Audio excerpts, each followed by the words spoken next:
Uh, Hello everybody and welcome back to Dire Roll Endfrost. We are a little bit late and Akulu's camera is a little bit broken.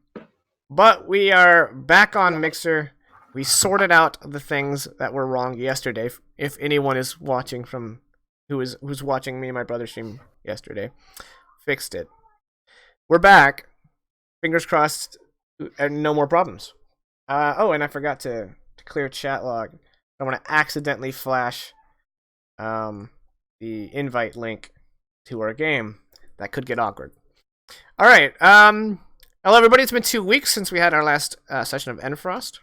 We got the whole crew. We are live. We're playing. So, recap. Who wants to break it down for me? I'm passing this buck because I'm trying to simmer down emotionally from the last 24 hours.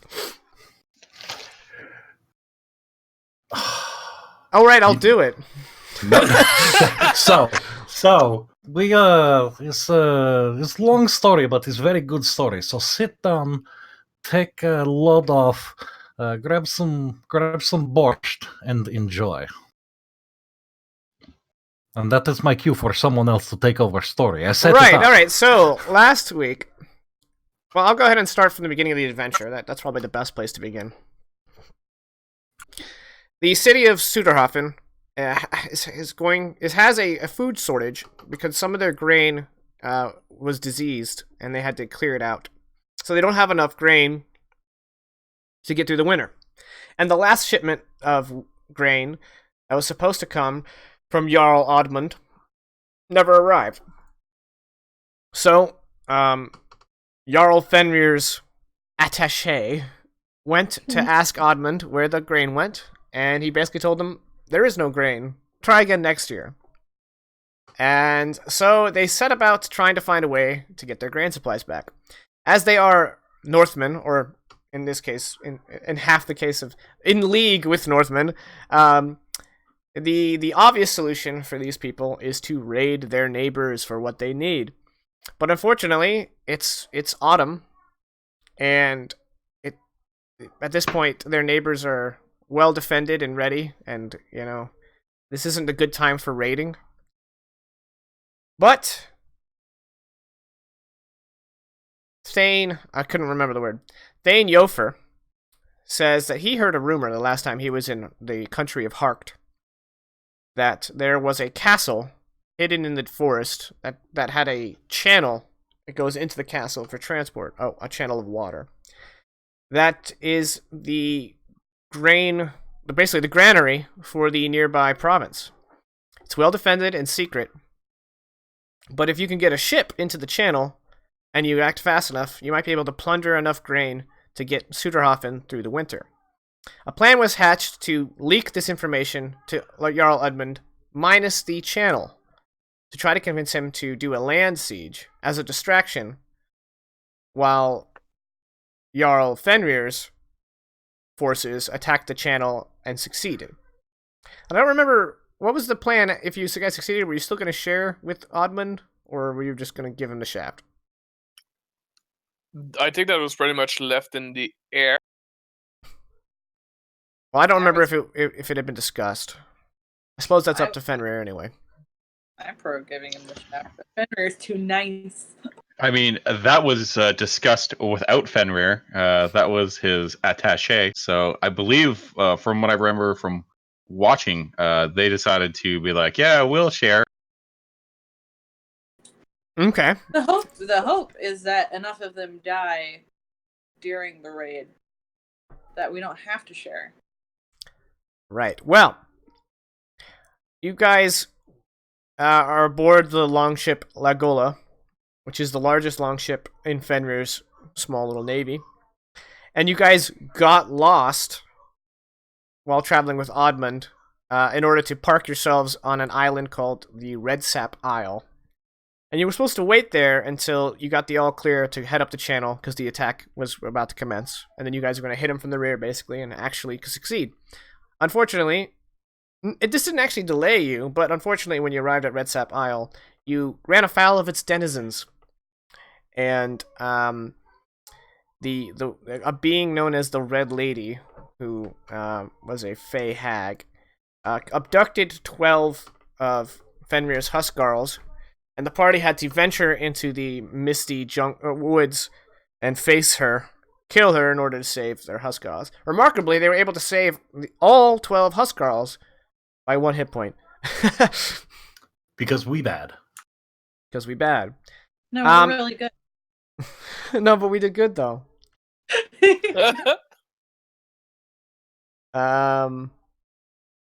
Well, see, on the overlay, you're pointing at the chat. Either way, get out. Oh, okay. I thought you were pointing to New Guy, because for you, New Guy is right there on my screen. Actually, you know what? It's probably different for everyone. Yeah. Anyway, no, it's probably very confusing. moving on. So you guys, after you guys rested from your fight with the Red Lady, you got the signal from Yofer. He says, "All right, it's time." So you've loaded up the Lagola, and you've headed down the river. And yeah, so you guys are headed down the river towards the channel to attack the secret castle, which should, by the time you get there, already be under attack from the outside by Jarl Udmund's forces. Quick question. Quick answer. I'm still kind of hurt after the Red Lady fight. You You said should have had a was long it rest, short? yeah. A long rest? Oh, Yeah. nice. I get everything back. Thank you. All good. Thank you.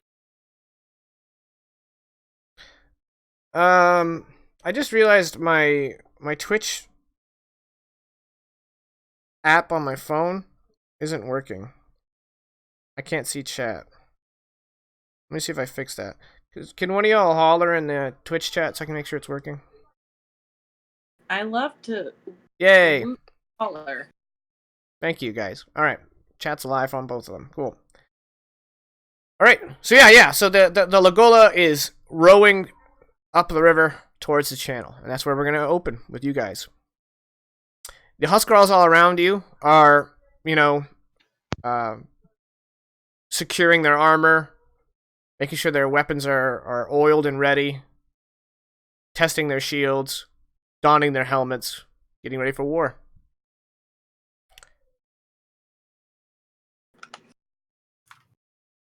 Once one Huscarl is armored, he swaps out with one of the rowers so that rower can get armored. But most of the rowers were already armored before you guys made it to the river.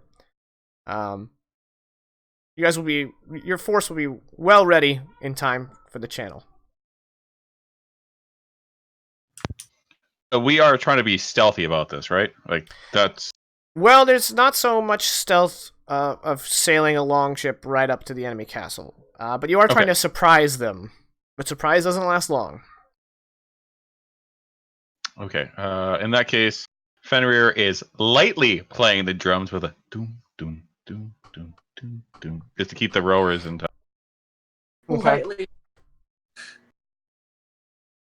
I'm now imagining all of the rowers like following suit and just being like, Quietly rowing. And then you hear like a splish, and everybody goes like, shh. Yeah, so a few of the Huscarls have rolled up the sail, and they're turning it so that it's parallel with the length of the ship. According to Yofer, who is on the ship with you, the entrance to the castle, as he's been told, is not large enough to accommodate the sail, so you got to tuck it in nice and small.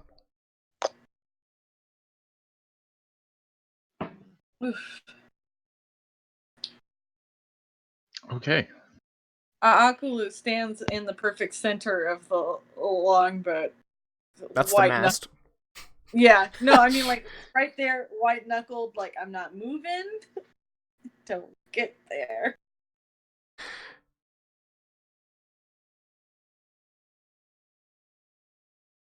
Alright, so Fenrir is banging the drums. Akulu is not a fan of water, I guess? What about Hakon and Raylath? Let me check.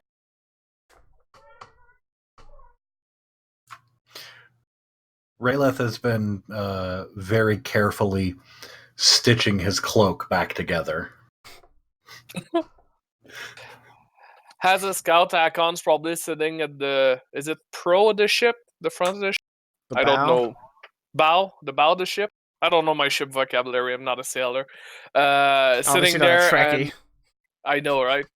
And and scouting ahead, like watching ahead for A, the channel, B, for any like other ship that might be around or things that we don't want.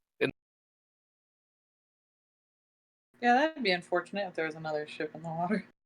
Yeah, like just guarding the channels, like, oh, hello. Just like one that's already like docked at the very small entrance to the castle, and we're like, oh shit. That would put a damper on your plans for sure. That's why Jenkins, they like, invented ramming. Ramming speed! Don't open on the wrong monitor. Don't open on... You son of a... Every time.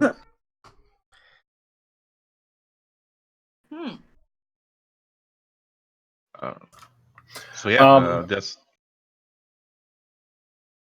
I mean, other than stitching a cloak, Rayla's basically going to be kind of eyeing everyone, getting a feel for the morale, and finding anyone that seems like they're not necessarily as enthusiastic about this. You know, just as he paces by, because you know when he stitches cloaks, he walks up and down the center of a ship. That's how tailors work. If you didn't know, so at like You're the he'll expert. just I mean, obviously, he's just going to drop a few encouraging words for anyone who may not be as enthusiastic about this particular mission. Is this Raylath's first raid? Pressing that 10 knows fast. Yes. All right. Raylath may have been on a military expedition prior to this. Allegedly. However, being among the Northmen before raid is a different experience because there is no one who is hesitant or worried. Everyone seems unusually jazzed about the idea of getting into some violence.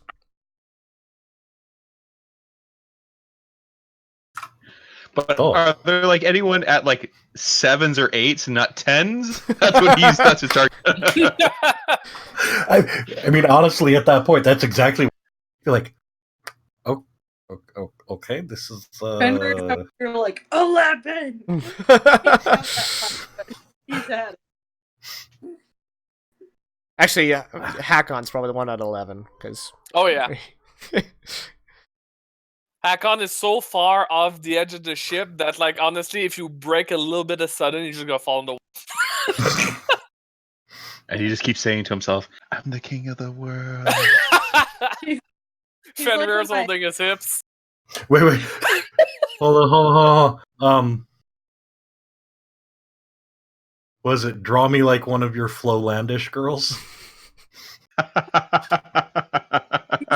He's a lot for my Oh, that's dog. right, because Fulandish or French. I get it. Yep. Like, French-Wegian. French-Wegian.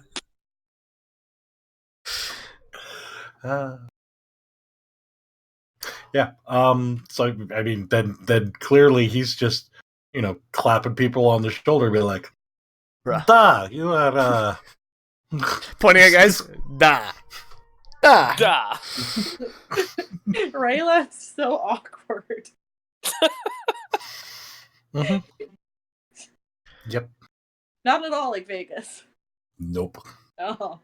Nope. Raylath Nope. still has an ounce of shame left in him. That's exactly. Yeah.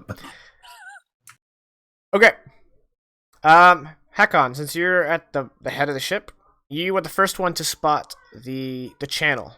It kind of veers off on the right-hand side of the river. And it's actually a lot wider than you were expecting.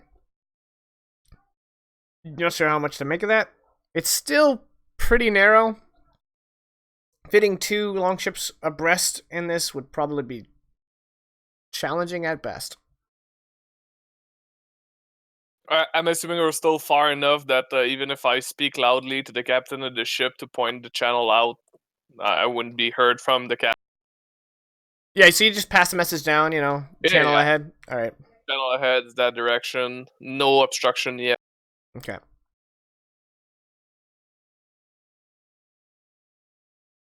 All right. And Only one. Fenrir is just waiting there, like still kind of like thumping, just doom, doom, doom, doom, waiting for like the real like, okay, we're about to do this. Let's get jacked so he can break out. Okay. And what was Aku saying? I was gonna say it's a good thing there's only one channel or off break from this river at all. That's all. Great. All right. So you guys head down. You guys turn and you start heading down the channel.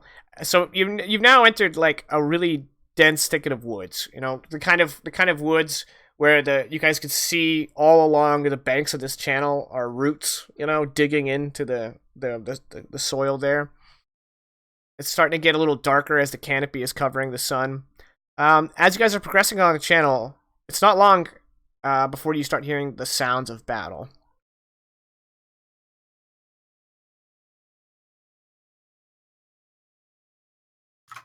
Are we supposed to hear that, or aren't they supposed to be like drawing them away from castle? No, not away from the castle, away from the channel inside the castle. Oh, this is not the same thing? On a strategical level, no. Okay, next time I'll probably pay more attention when we're talking about plans. Got it. Good. Please continue. All right. As if on cue, as soon as that conversation ends, Hakon, you spot the castle at the end of this channel. It's not nearly as large as Modusbond. It's a rather small castle. It doesn't have an outer wall, so it's pretty much just a large, oversized keep. There are you see what looks like a very thick wall on all sides, but there appear to be 3 primary structures along the wall of the castle. And as you approach, the channel is snugged up with a wall where the stones actually go into the water, and there's an archway on top, so it's literally just enough room, for a longship to pass through. Do I see anybody on the wall, or can I not see Roll that? perception. So we're essentially passing through the rampart, or parts of the rampart. Yeah, effectively, there's a wall with a boat-sized hole cut into it. Effectively, Okay. Yeah. With the 13, you see movement on the wall, but none of it seems like they're taking position against you. They seem to be traveling from one side to the other. Presumably, you can infer they're perhaps worrying about a wall attacks against the walls, not this one of the other 3 walls. Yeah. So, well, essentially, again, I'll just relay the information maybe a little bit more quietly now that we're getting closer along the line of the ship where there's movement on the wall and we're coming up. It's open, right, at the moment? Interesting you say that. You decide to kind of look at it again to see if it's open. It doesn't look like it's a doorway. I mean, it has a door-like shape, but you don't see doors. However, with your 13 perception, you just barely make out something. There's something dipping into the water from either side. And as you get closer and closer, you realize that coming out of either side of the opening in the wall is a very thick iron chain slung across just below the surface of the water in the entranceway of the channel. A chain this size, this sturdiness, would definitely not only stop your longship, but do significant damage. I relay that information immediately. By the time you see it, however, your rowers are in full row, and you're gaining, you're closing the distance. So unless the rowers stop rowing, you're gonna introduce yourself to that chain in about a minute, 60 seconds. Okay. Let's see. Well, first I'm gonna raise my hand in a stop motion. Hopefully that relays the message very quickly to the rest of the ship.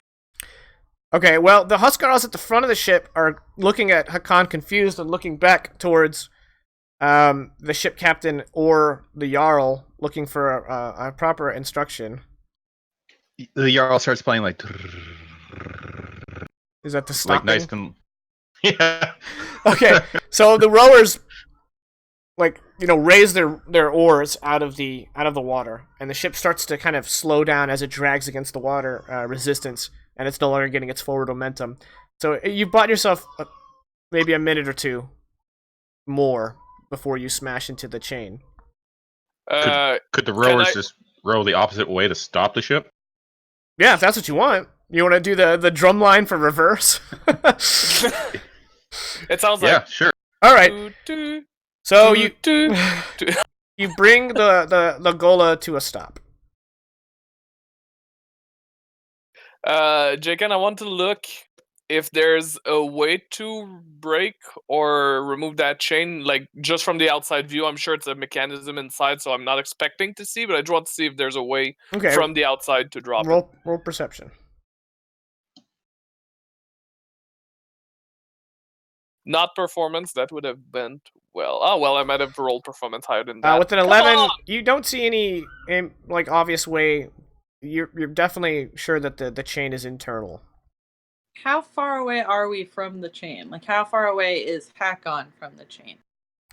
Well, I'd have to convert my very elaborate, my very vague use of time into feet. I don't know. Whatever I say is going to be wrong. So let's say you're 300 feet. Okay. We're not close enough for someone to use fiery dragon breath, is what I was making sure of. Well, even with a fiery dragon breath, you're looking at a very thick iron chain that is submerged. Yeah, that's what I thought. I have nothing useful for you guys. Are we talking like the chains are like as thick as like a person's like arm? Like I don't, but like each section of the chain that's coming together is this. Yeah, the width of the link. Something that weighs like thousands of pounds. Wait, can I try to also perception to see people atop the wall? Sure. And while you do that, I'll go ahead and answer Fenrir's this question. dude. Yeah, this guy. Yeah. So like one link of this chain is probably about 10 inches wide, including the gap. So that's a link. So yeah, we're talking several hundred pounds at a minimum. Okay, that's what I thought. Kulu, with your perception of a 20, you're watching the ramparts, and at first it's much like I described to Hakon, but suddenly, one of those guys crisscrossing the battlements stops and looks out towards the channel, and you hear, I mean, the Malud folk speak Northman just the same as you, but you can't quite make out what they're saying, but he's definitely raising the alarm. No, it's okay. I'm gonna shout to him like, "Hey!" Just let me do it. Hey, hey, and everyone's. We were sent to assist you in this fiendish attack from the Barrowfolk, and I would suggest you open the chain and allow us in, and I cast suggestion. Well, okay. Can I yell that loud? It's 300 feet away, and you're yelling over the sound of battle. Can we scoot closer? You'd have to get closer for him to be able to make out anything. If you were in like a narrow ravine, then you could echo, but you're in a dense forest, the sound's gonna get ricocheted all over the place. Is it possible at this point with her yelling up that others of us have noticed what she's doing? I mean, you can hear her. Exactly. Okay, yeah. Can I try and follow her line of sight? Sure.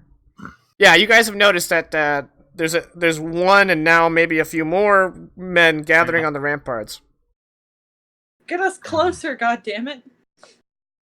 Fenrir, do you want to drum the ahead? Sure. Real Okay. gentle. The I'm row- into the doom. The rowers once again dip their oars back in the water, and you guys start to push towards the castle. I would like to, as innocuously as possible, draw a short bow and an arrow. All right. I would like to ask Akulu. You're from Floaland, right? I mean, like the border between Floaland and Okay. yeah. Well, that means you are a better folk. Has Akulu ever encountered the Malud folk? Probably not. Okay. She's Then not a then I raid. won't reveal some information. However, Fenrir, you heard what she said, and you have raided Harkt before, perhaps many years ago, perhaps as recently as last summer. You know that Who can tell? the Malud folk and the Bera folk are very similar. They speak the same language. They have very similar technology level. However, their longships, while similar in design, are very noticeably different. And so if a Harkt warrior on a battlement saw a better folk longship coming down the channel, he would know. It wouldn't be a thing. Okay, taking that as you still do, I still look over to Kula and say, that was a good idea, but we have different ships, so they can definitely tell we're not with them. But good try. Better than I can come up with. Like, I'm just trying to suggest he open the gate, but that's Well, fair. I mean, that's a very good attempt, but I'm just letting you know he's not going to because we look different. Wow. Racist. All right. So you guys are now about 150 feet away, and now you guys can get a better view of this kind of right where the arch begins to go over. On either side of that, underneath the beginning of that arch, on either side is a circular kind of protrusion. You know, a walkway where they have situated on either side again a scorpion, which is a small ballista. About twice the size of a heavy crossbow. Capable of damaging your ship, but definitely capable of skewering some of your men. And the first shot, fortunately, misses and splashes in the water. And before the second shot unleashes, the men at the front of the ship lift the shields off the side of the ship, because, very Viking style, you guys mount your shields on the side. Everyone picks up their shields and kind of forms a little shield wall right at the front. And the second scorpion shot hits those shields, and one of them shatters, but none of your men are injured. But they'll definitely be able to reload and fire again at least once or twice before you're at the chain, and of course, you won't be able to pass the chain. So you're now taking incoming fire. Can I shoot back at them now? Is that Absolutely, the yeah. thing? Yeah. Is that... How far They're at away are- 150 feet away, so... Right, so it'd be long range, but I can do it. And since they're manning the scorpion, they'll have some cover. Alright, let me check something real quick. Oops, that's not how you spell crossbow. Vegas. Akon just sitting here going like, "You go, guys," because like no range weapon. Oh yeah, no, gross. We'll use the actual short bow on that. Yeah, no, gross is what I Um, said the first time I saw you. Hurtful. Accurate, but hurtful. Yeah, I'm just gonna let off a shot. We're gonna say that's with the advantage of dis. The advantage of dis. Yeah, that's a nat 1. You fire the arrow, Oh. and you never see that arrow again. Yep, it's marked off. Okay. This I'm is a warning shot across his nose, not up it, but across it. I'll The Spaceballs go ahead. reference. crossbow at disadvantage. I'm sorry, you're kind of breaking up. What's up? Crossbow at disadvantage. All right. And the other one? Fire away. Unsteady on my feet and uncertain. That's the best I can do. All right, a 13. Let me check. This stat block includes your shield. You hit him. However, the distance at which the bolt travels, it hits his chainmail and just kind of like digs in just a little, like maybe a millimeter, and then just kind of falls harmlessly to his feet. Yeah. They're just outside of my longest cantrips range, so that's annoying. All right, so now, assuming the rowers are still rowing, you are about 100 feet away, which means you probably could shout a suggestion. Suggestion is a range of 60 feet, but Well then never mind. chill touch is 120, and I was gonna try using that, but they were 150 feet before, so I didn't. Okay, well if you'd like to chill touch, do so. However, Okay. Kabian is going to approach Fenrir on the drums and say, so what are we gonna do about this chain, Jarl? I don't know. Still trying to work that out. Someone could swim over there and handle it, but Yeah, I'm not swimming. Not with a chainmail. All right, I guess that's me then, and he'll do what he's been waiting to do, which is the kind of like battle ready drum beat, which sounds similar to but legally distinct from the drum fill from In the Air Tonight, the do do do do do do do do, and then dives into the water. All right, Akulu, you cast your spell and you reach out with this icy hand that shoots across the distance and clutches this guy's shoulder, and he's like, ah, and he is hurt. You just necroticed him a bit. yeah. Eat that, sucker. Well, you know what? He will. He's gonna try to shoot his scorpion directly at you. He also has disadvantage. So that's gonna be a 18 to hit. No, I'm sorry. That's gonna be a 6 to hit with the natural 1. So he fires and just kind of goes. Woof. Just you guys hear the wind, but the bolt just passes right overhead. I'm gonna follow up that with one more short bow attack, if that's okay. That's fine. And then, 13. Just like before, just like Kulu, your arrow kind of strikes him in the armor and gets caught within the links. Yep. And he You just shouldn't rips be it at out. disadvantage. 100 feet? 100 feet, yeah. With 100 feet, short No, we were at bow is 100. 80. We were at 100. I think we were at 150, but yeah. Yeah, short bow is 80. Yeah. Short bow is 80. My bad. Yep. Yes, Since I feel rather useless right now, and Jarl's going for a swim, can I try to see if there's another way than swimming to get to that chain from the outside view? I doubt they installed a door, but you never know. Didn't you already try that with a perception check? Ah, yeah. Well, in theory, yeah, but I was focusing more on the chain than trying to get beyond the wall. Go ahead and throw me a perception check. Investigate? No, not quite. Investigate. Again, I almost rolled performance. Maybe I was dance the better. oft misunderstood skill. Oh, All right. nice. With some confidence, you can say that the only ingress you can see from this side of the wall is the channel covered by the chain. Fenrir, give me an athletics check. Are you wearing your chainmail? Fenrir doesn't wear armor. Proceed. See, that's why I'm not going for a swim. But he can't swim, apparently, either. Never learned. Well, no, a 10 is enough to stay afloat, but you're also not much faster than the ship. So, did you want the longship to stop? Or were you hoping to get ahead of it and get rid of that chain and then they just slide on through? That was the hope. Well, but, you haven't mistakes were made. You haven't put any distance between you and the ship, so you will arrive at the chain seconds before your ship collides with it. Excellent. That sounds uncomfortable for everyone involved. Well, especially Hakon that's at the just behind the shield wall that's protecting the front of the ship, and he's looking at the Jarl right there.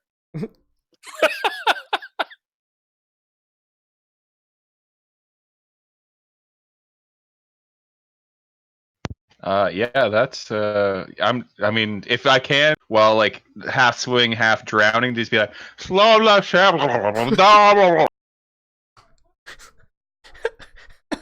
Hakon, roll perception to see if you understand that. Jesus. Apparently, I do. At the 17, you get the gist, and you pass it down. And so they start slowing the ship down. This is absolutely ridiculous. All right. Is anyone gonna do anything before Fenrir gets to the chain? I'm currently looking to my stuff, but I would like to say we put the special in special forces. Rayleth's gonna kind of. No, are you attacking the same guy?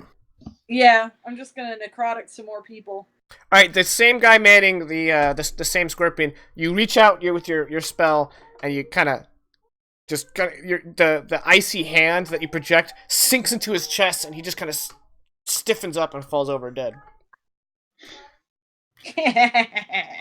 Rayleth's diving for cover underneath one of the rowers' benches and bracing. Okay. I should point out that if your ship gets damaged this badly, you're not gonna leave. I'm not. Okay. I am not a boat tailor. Got okay? it. This is gonna need an aggressive application of the mend spell. How far are we from the shore? From the shore? Yeah, like the edge of the river, or the. No, I understood channel. what you meant. Give me a hot second to look it up. You are on either side about 20 feet. 25 feet, sorry. 25 to 30 feet on either side. Don't think I can jump that. The wall's cut inward, so there's only about a 20-foot gap between the archway. But the width of the channel is much wider. Hoping to get on the ground and then maybe find somewhere to climb. But No, that's not gonna work. That's not viable. Okay. Since no one else is saying, Fenrir, you're gonna make it to the chain, and you've got like a generous estimate would be you got about 20 seconds, probably more like 15 or less. Cool. Grabbing the chain, he's gonna like go up to the one side where it meets the wall or goes into the wall, and he's gonna climb up, plant his feet against the wall, and start doing reps on trying to pull this chain out of the wall. All right, roll for Herculean strength. Yeah. That's athletics. Yeah.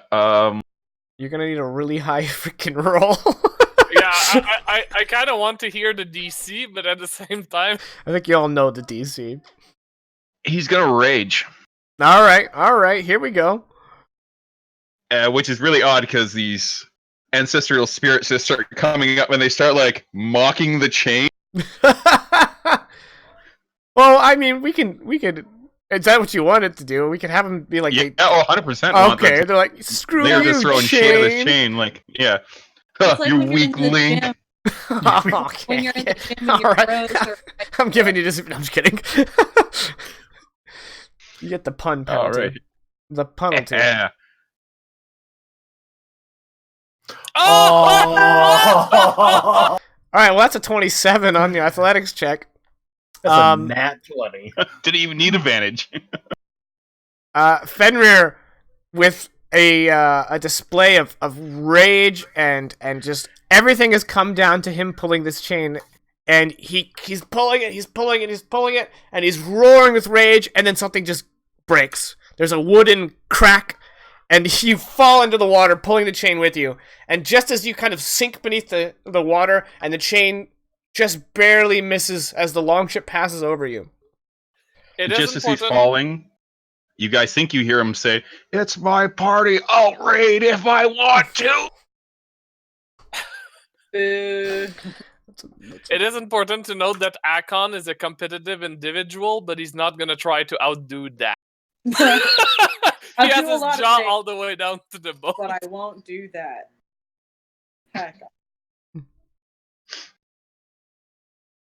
That all is right. an impressive thing. As you guys bring the longship into the channel, there is very little time to break.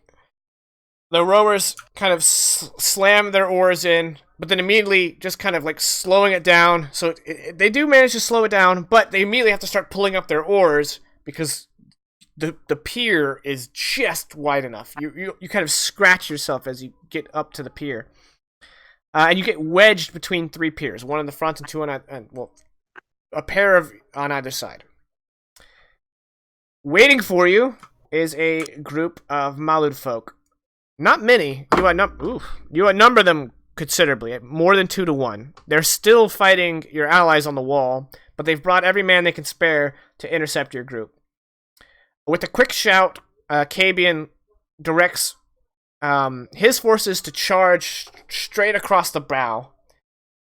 Yofer takes some men on the right flank, and that leaves the party and the off-screen Huscarls, because we're just going to worry about you guys, to deal with the left flank. So, Akulu, you were towards the front of the ship. Hakon, yes, you were also towards the front of the ship. Raylath, where were you? Probably cowered underneath a rower's bench somewhere, Okay, probably sobbing softly to himself. Okay, we'll put you there. And then Fenrir, you're in the water. All right. Once again, this is a map. Probably under the ship. This is once again a map that I built using many pieces. Hopefully less pieces, but there will be some lag. Thank you. So for those of you in Twitch, you go ahead and you got those links right there. But we are using battle maps made by Gabriel Picard, and we are featuring tokens made by Oliver Smith and not right now, but we also have some made by Wider Path Gaming. Both of those token makers make really quality stuff, and these maps, which you're about to see, are gorgeous. So if you're in the market for tokens and maps, patronize them. Links are below. All right, these kind of moppy-haired looking fellows are Malud folk warriors. Oh, I forgot this guy is supposed to be here. Kind of setting up the scene here. The piers are low enough that they're kind of like snug up against the rim of your longship, and the longship, the nose kind of comes up above the front. There's maybe 20 Malud folk in total. You guys are having to worry about 7 on the map here. There's 6 over here, and there's 1 manning a scorpion pointed your direction. Additionally, just like on the outside, the inside also has these balconies. That's the word I wanted to use, balconies, that have scorpions. So there's 2 more scorpions, one on each of these balconies, but they're aiming at not you. So the only scorpion you guys need to worry about is the one directly to the north of you. How high is it?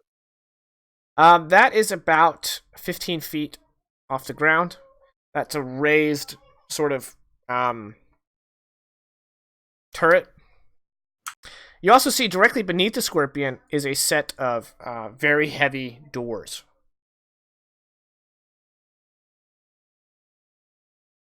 So there's a potential to get inside that tower. Assuming it's not barred, locked, or annoyingly. Roll I have a initiative. feeling we need to roll initiative. Your Yes. feeling is accurate. I I'm gonna go ahead a and good put the initiative. scorpion on a different turn, and I'm gonna call him Scorpion for my own. Oh, you guys can see the. I'll do name C, so you guys can tell who's the scorpion. All right. Okay, the scorpion rolled really well. Aren't you glad? You guys don't sound glad. No. No, because knowing him, he's going to shoot at the closest target, and I'm the closest target. Is this more reason for you to get over there? Yes. Fenrir and Hakan, how do you guys want to resolve that tie? He can go first, as I'm probably still like beneath the ship, like having fallen into the water, holding the chain. Then the ship went over me. Right. Well, I kind of put you where you kind of drifted towards, the pull of the current. So I put you right there. The current's going into the... Well, not current, the wake. The wake of your ship kind of rolled you into the... Cool. You're probably still submerged. But yeah, so definitely difficult Sounds terrain good. until you're out of the water. And I'll need an athletics check at the start of your turn. But Scorpion's going to shoot first. And yes, Hakan, you guessed it. He's going to bust a cap in your general direction. Now, since you're in the longship, I'm going to give you half cover, so you get +2 AC against his attack. He has a +5 to hit. He missed. So, Hakon, you're readying yourself to leap over the edge of the ship and start getting some glory, and the battlements and the ship, the side of the ship in front of you, just kind of a hole gets punched in the side of it as the scorpion bolt kind of glides underneath the nearest rower's bench. Kulu, you're up. Okay. Is it going to be difficult to get out of the ship onto this pier? No. It's not difficult at all. You literally just kind of hop over. Nice. Yep. Cool. Roll 20 is lagging. Like I said, map might lag a bit. Nobody. Yeah, it's fine. Let me just pull up. I'm gonna pop Dragon's Breath on myself, and go out there. And I'm gonna be using the magical bludgeoning. It's, I believe, a bonus action to cast it. It is. Nice. For those of you familiar with that spell, wondering, wait, there's no magical bludgeoning. We're going off of the settings dragons and the wind dragons. They breathe magical bludgeoning, so that's why she can do that. Yes, quite a few of my friends are incredibly jealous of the magical bludgeoning dragon. The magical bludgeoning dragon. Yeah. There's also a dragon that does magical slashing. So. Mm-hmm. Oh man, which one is that? That's the metal dragon. Oh. And I remember the metal tree from another universe. Yeah.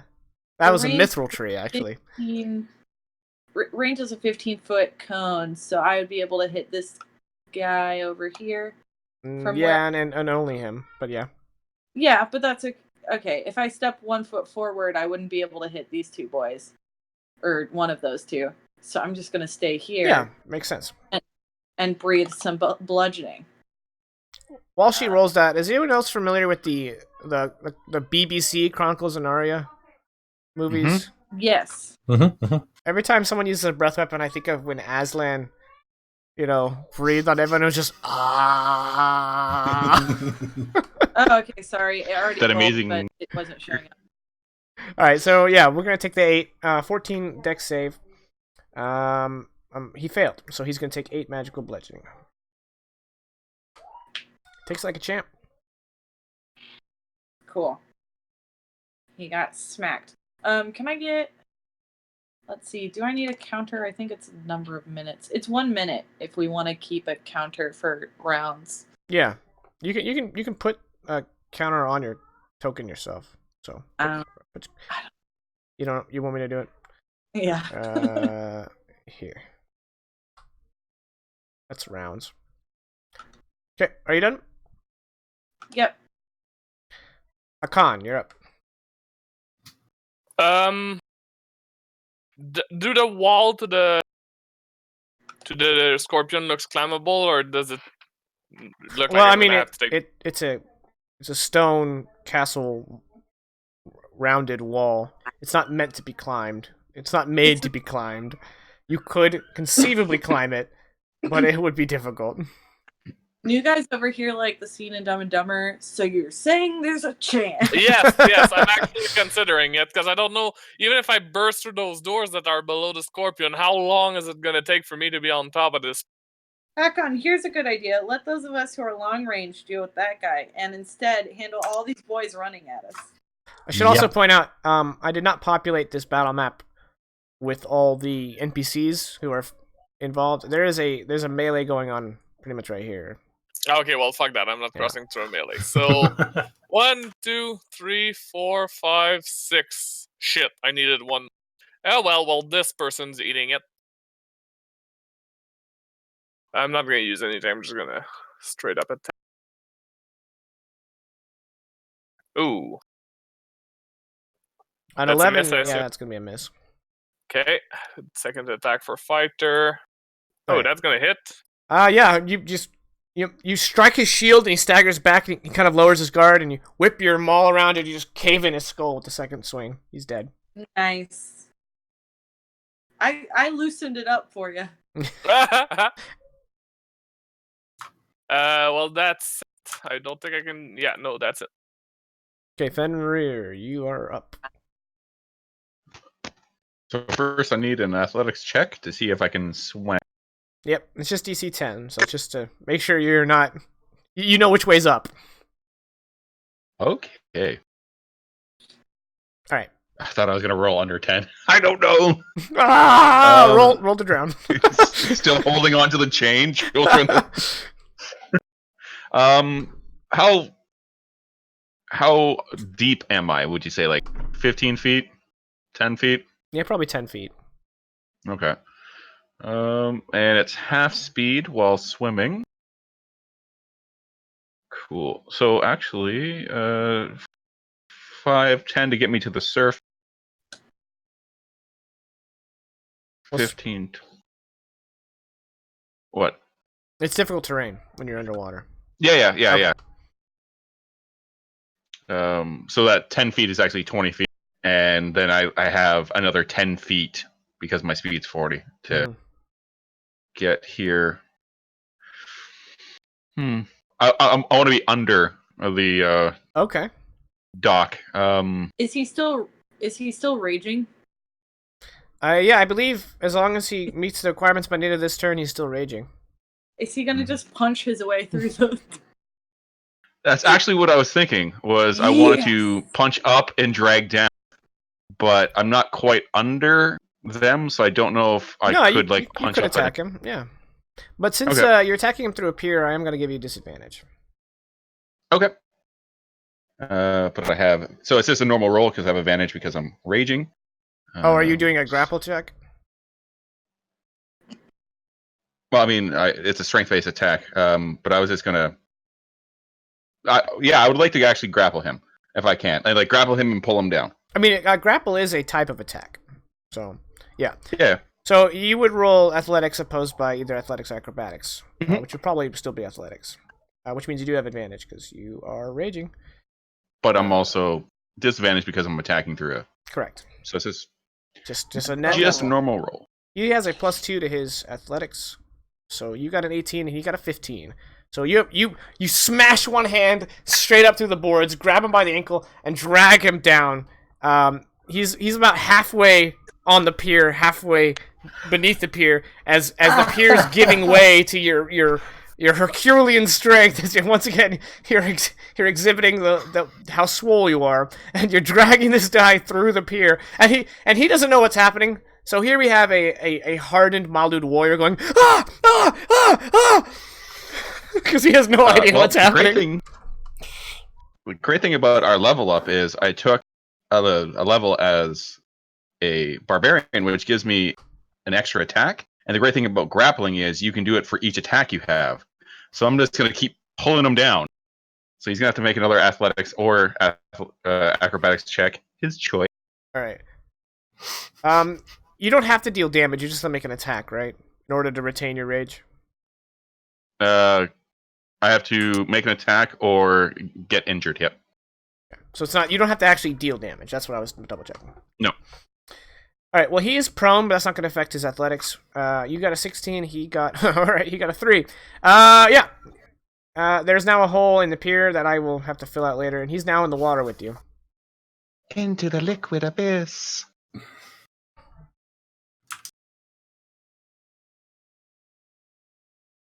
Oh yeah. Yeah, that's it.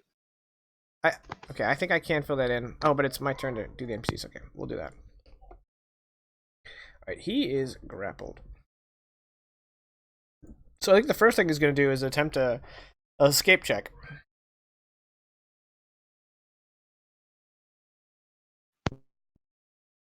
Because we're both in the water, would I have disadvantage still? Or... No. Oh, you done, son? He got an 8, so he's coming in hot. I literally can't roll less than... Alright, well, you got a 20.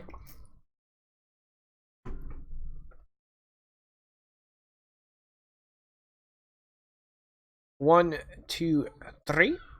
And this guy is going to attack with his battle axe. He has a +4 to hit. Akon has a 16. Ooh, that meets exacties. Ow. Did you say ow or how? Because So I said ow because it's gonna hurt. okay, he hits you for 9 slashing damage. 9? 9. 9, 9, 9. Okay. This guy comes up, and when he does, he kind of locks shields with the guy next to him before swinging his battle axe at you, which does not find purchase. Oh no, they're making a shield wall. That is correct. This guy comes up and does the same thing. He's going to swing at you, but does not happen.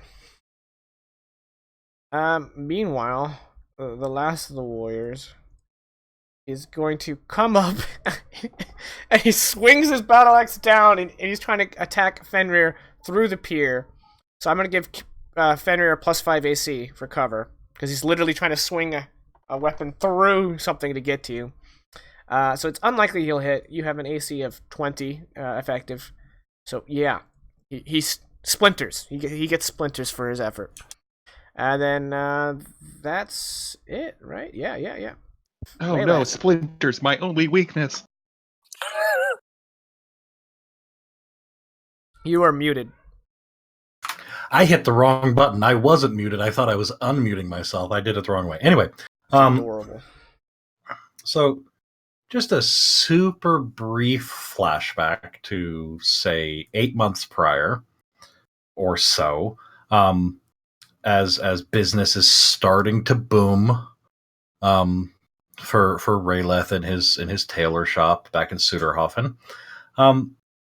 Is there, by chance, at any point, a Malud folk would have come through Suderhofen, and Rayleth would have had the opportunity to converse with them? Probably not. Malud folk and better folk do not hang out. At all, ever? Yeah, the only time they do is to kill each other. Okay, fair enough. Now, Like a very harshly divorced couple. so then skip the flashback. Approximately how long have these Malud folk been within earshot of Rayleth?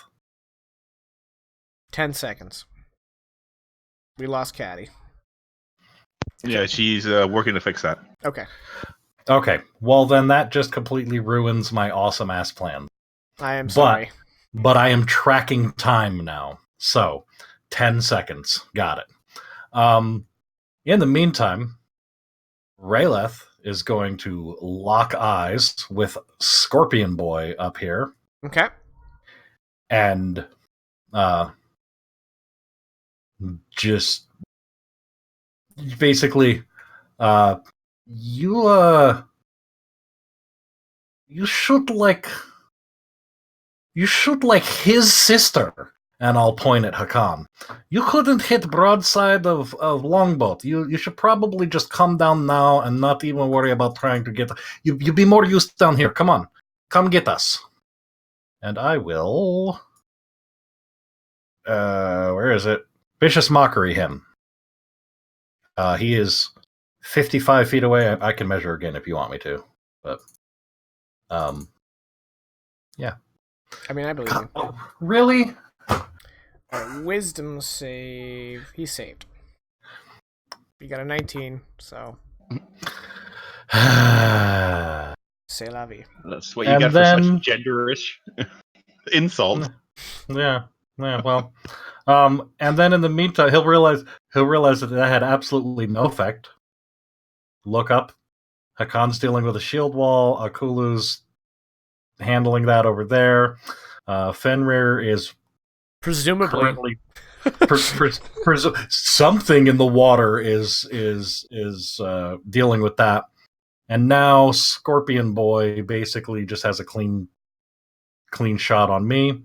Well, actually, So- you're still behind the bench, aren't you? Oh yeah, no, I never, because I was gonna say I'm just gonna duck down and crawl under the bench again, but I'm not even. Yeah, Rayleth never even got up.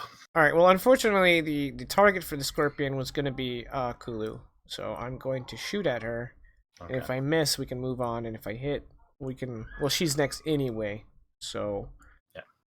Yeah. If I hit, we'll resolve that when she gets back, and then we'll put her on hold, and we'll move on to Hakan if she's not back by then. All right. So +5 to hit. The scorpion needs a 10. It did hit. All right. Oof. So we're gonna go ahead and say Akulu is gonna be on hold, and when she gets back, she can just take her action. Actually, I know something she would do there. Do you mind if I just suggest it? Well, I'm just gonna. We're not rolling damage. We'll just let her resolve it. She has Well, I was shield. gonna say because, yeah, Yeah. So I'm just. We'll let her resolve that when she gets back. Akan, you're up. I got you. Well, the good part about having a shield wall in front of me is that now they're all 3 in reach of me. So, the first thing I'm gonna attack the guy in the middle to break the shield wall or the. And you know what? I'm gonna use Fighting Spirit as a bonus act. So now I got advantage on my attacks, and I got 5 temporary HP, which I'll put in my green box. Did it go? It didn't enter. Okay, so now I got advantage on my attack.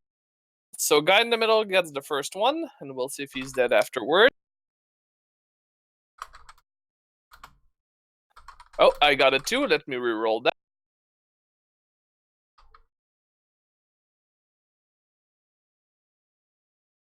So a total of Which one, sorry? 14. The one in the middle. Okay. 14 to him. Yes. Sorry. Kulu was messaging me. Yeah, he's badly wounded. Ah, he's not dead. No, these guys are. Darn it. These guys are warriors. You know, they're not just your run of the mill schmuckadoos. Well, he's gonna get my second attack. Then I was hoping to kill 2 in one blow, but it's fine. I legit. Actually, thought you said that they were lawyers. wait. Stop. Okay.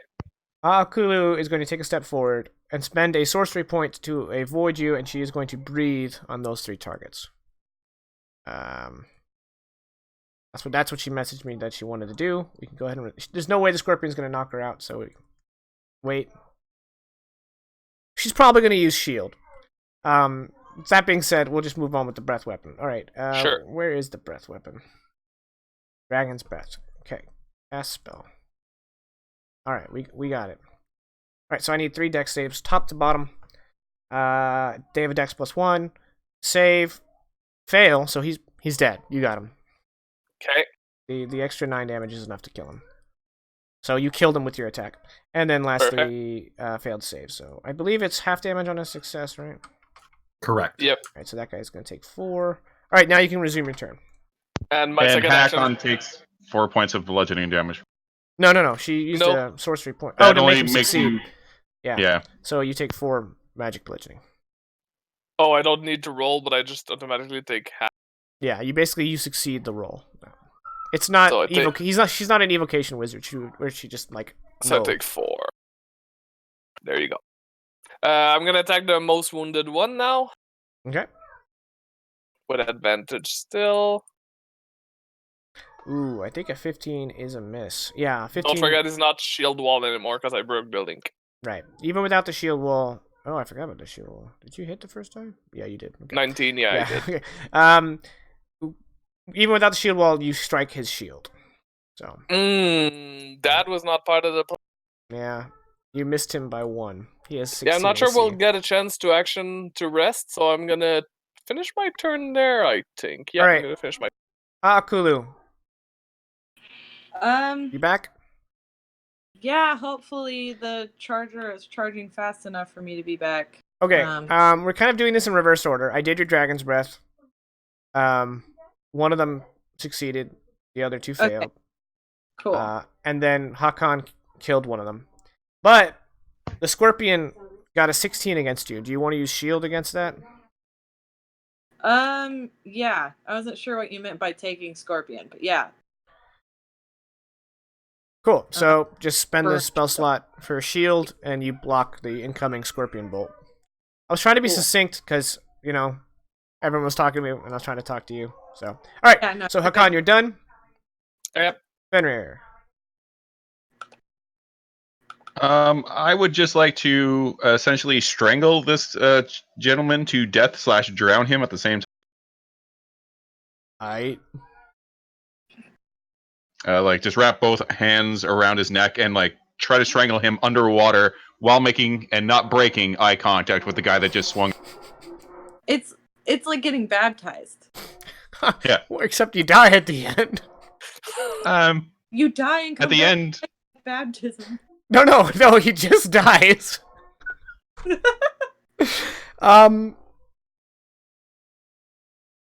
about this? Make a unarmed attack, and if you deal damage, he is now suffocating, in addition to your damage. oh, nice. Okay. Well, fun fact about Fenrir. One of the reasons that he's always wanted to fisticuff people is he spent his adult life brawling people in taverns and whatnot. So he's actually really good at punching people. So You got that D4? Yep. And I also have proficiency. But I don't have. I think a barbarian just has proficiency anyway. Not with unarmed. Oh. Yeah, oddly. Oh. I'm sorry. I'm just setting up a. I never thought I'd have to actually set up a punch. So Just call it Chocobitch. yeah. I was This trying to is be why we're succinct. 18 plus. Yep. All right. So he is now suffocating, in addition to taking 4 bludgeoning damage. Do I have yeah, I don't have like a suffocation thing. Here we go. His time's running out.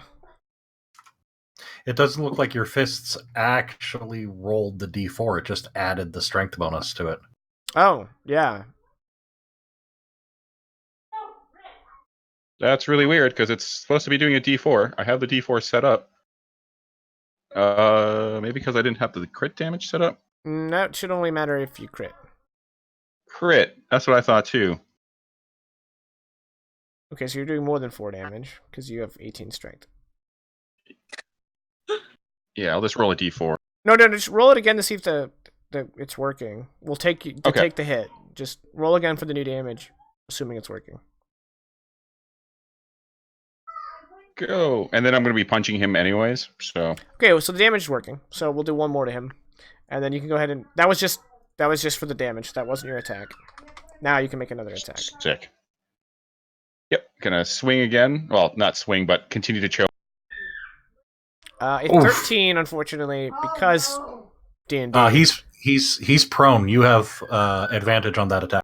Well, you have advantage because you're raging, Oh, that is true. right? No, you don't get advantage on attacks. No, not attacks. Yeah. Just strength checks. And I thought strength based. No, you're right. Cool. Yeah. But since you're grappling him, does that? No, it doesn't give me. No, he's not prone because he's underwater. So unfortunately, Yep, that is. I'm cool with that. You just don't do it. You just don't. You don't bring him closer to death. You just make him a little more uncomfortable. Yep. And once again, I am still, while doing it, I am still staring up at that guy. Yeah. Not wanting to break eye contact. Really intimidating. You rolled for intimidation IRL and you passed on me. So, oh, it's my turn. I wanted to look something up. Dang it! I hate when I have to take turns. That's not why I'm DMing. All right, the guy who you are choking is now desperate to get out, so he is once again going to try to break that hold. He got a 17 this time, so that's you could fail. I could. Yep. Athletics with advantage. Oh, you got an 18. Poor guy. All right, I'm gonna get back to him because he is suffocating. I need to look up the suffocation rules. This guy is once again gonna try to hatchet you. Ooh, he barely missed. He got a 19 because you still have the +5 AC. All right, the remaining 2 guys up here. One's gonna snug up, and then they're gonna attack a con in sequence. Swing, that's a hit. A con, you take 5. Swing, that's another hit. A con, you take 4. And then Raylaf, it is your turn, and I'm gonna look up suffocation rules. I always have to look it up. It's amazing how often it comes up, and I still haven't memorized it. Just before Raylaf goes, also, I forgot to mention, the spirits are now taunting this guy that's drowning, like, oh, I can't hold your breath, stuff like that.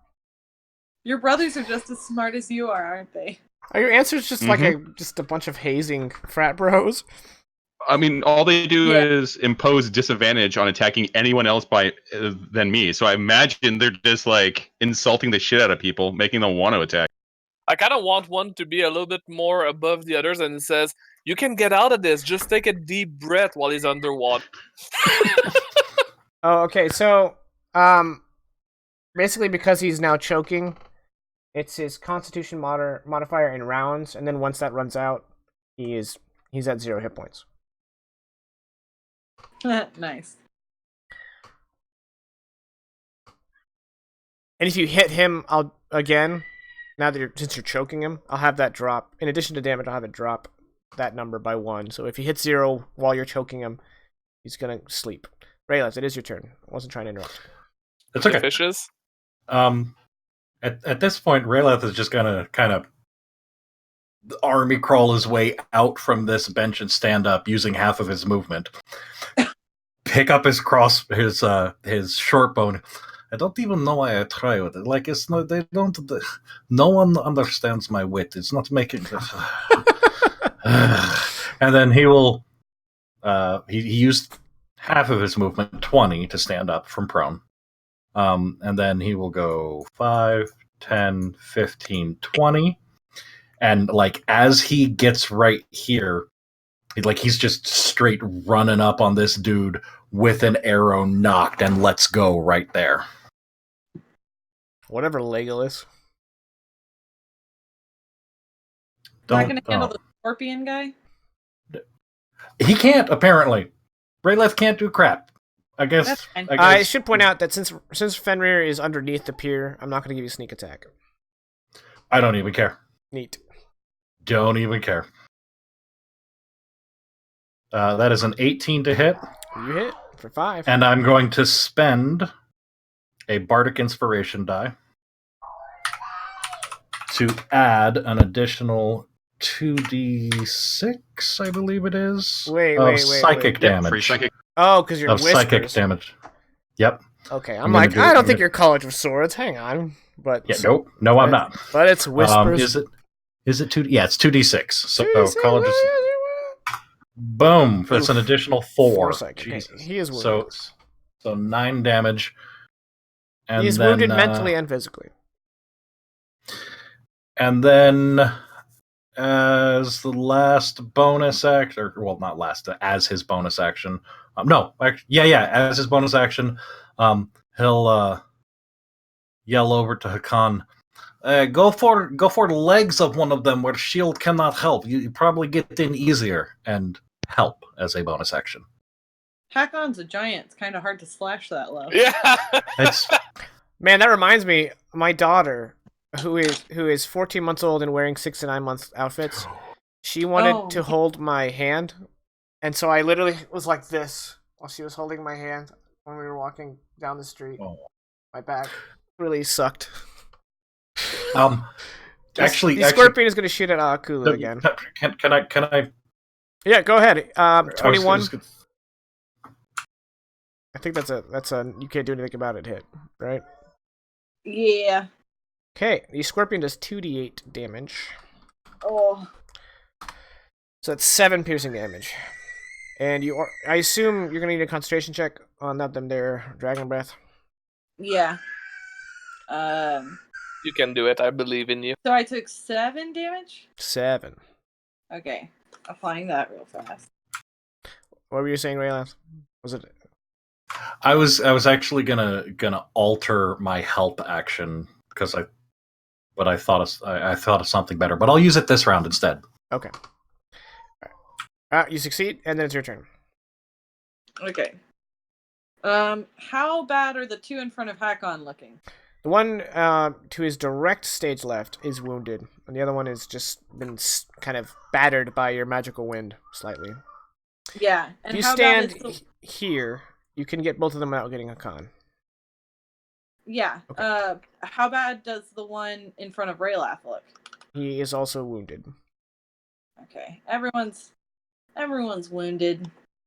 So I guess I'm gonna do that and get them both without hitting Hakon. Okay. Let me move myself first. If it'll select my token. There we go. And then we'll roll. Roll 20 is very slow with me today. Was that a ping over there? Yeah, that I don't even know how that happened, except for me trying to scroll my spell sheet. There we go. I need to just like set that up as a shortcut. 7 magical. Okay, that's a fail. So now the guy who was slightly battered is now wounded, and the guy that was wounded is now badly wounded. Cool. And that's my turn. All right, Hakon, you're up. Attack action on the guy to my stage left.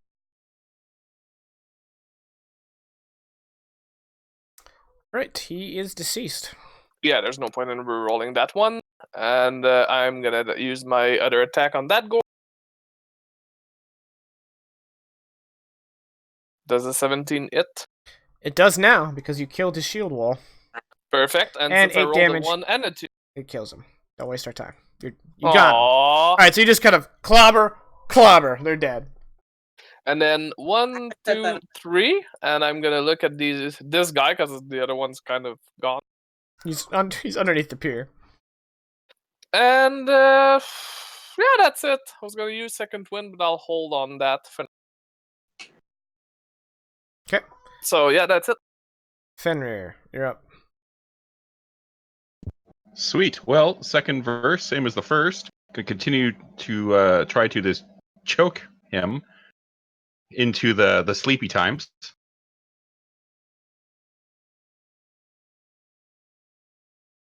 Hopefully this hits. Yeah. Yeah. And then if he's still awake, Is he still he's just gonna. He is still awake. All right. Oh, no, because he doesn't have a shield because you're choking him. Yeah. That did not bring him down to 0, but then he suffocates, so he's done. All right. Congratulations, you choked a man, and he's now dying. I hope you are proud. It took the entire combat, but he did it, boys. We're all really worried about you. Hang on. I have something that approximates a hole. Yeah, that'll do. Wink. The only reason Rayleth is worried about Fenrir is because he needs to work on his technique. If a little bit more pressure had been applied on the crook of the elbow into the windpipe, that might have gone quicker. Well, Yeah. Oh, this wasn't like a rear naked choke. This was like Bart Simpson. I'm like choking you. Oh, I'll teach you to laugh at something that's funny kind of joke. Okay. Yeah. We're more worried about the erotic asphyxiation element. Yeah. Well, that's Rayleth's concern will be eased later when he convinces Fenrir to go for the rear naked next time. Yeah. I think you mean the aquatic asphyxiation.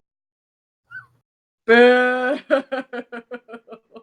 Anyway, it's a good thing we're now 18 plus. Yeah. That's exactly what I thought before I said it. Look, we I have like to that make uncomfortable rate smile. Right. I guess that small hole will have to do because I don't want to pull from the internet. Fenrir, are you done? No. Are we still doing phrasing? Is that a thing? You're all fired. Everyone's fired.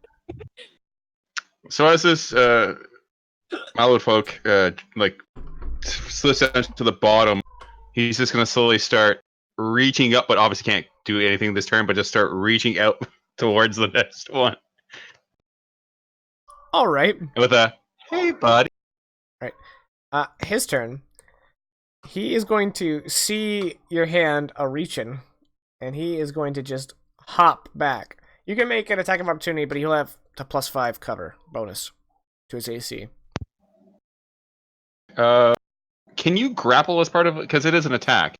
No, it it specifies one melee weapon attack. Melee attack? Yeah. Okay. Yeah, So yeah, I'll during just an take a... attack action. That too. Unfortunately, because of his +5 AC, that does Yep. not hit. So you just kind of grab a board I see. where his foot was. All right, and he's not going to stop there. He's going to take one more big step away. And while he does, he swings that hatchet at Hakan. And he connects. Thank God he did not crit. That is 6 damage of the slashing Nah, I'll variety. just take it. And that'll make it Raylath's turn. Rayla's gonna just step over here. 1, 2, so 5, 10, 15, 20. And as he clears the cover of Hakan, he's just gonna let loose another arrow at him. Okay. Attack. 15 to hit. You hit his shield. The arrow just hits his shield. Okay. And that's And that's it. Rayla's done. The scorpion is going to try to shoot at Akulu again. Yeah. A swing! That's an 18. Let's shield that boy up. Okay. And then it's your turn. Okay, cool. 1 second. Let me spin the spell slot for shield. And then we'll spend a second level spell slot on magic missile at the scorpion boy. Okay. Which is down.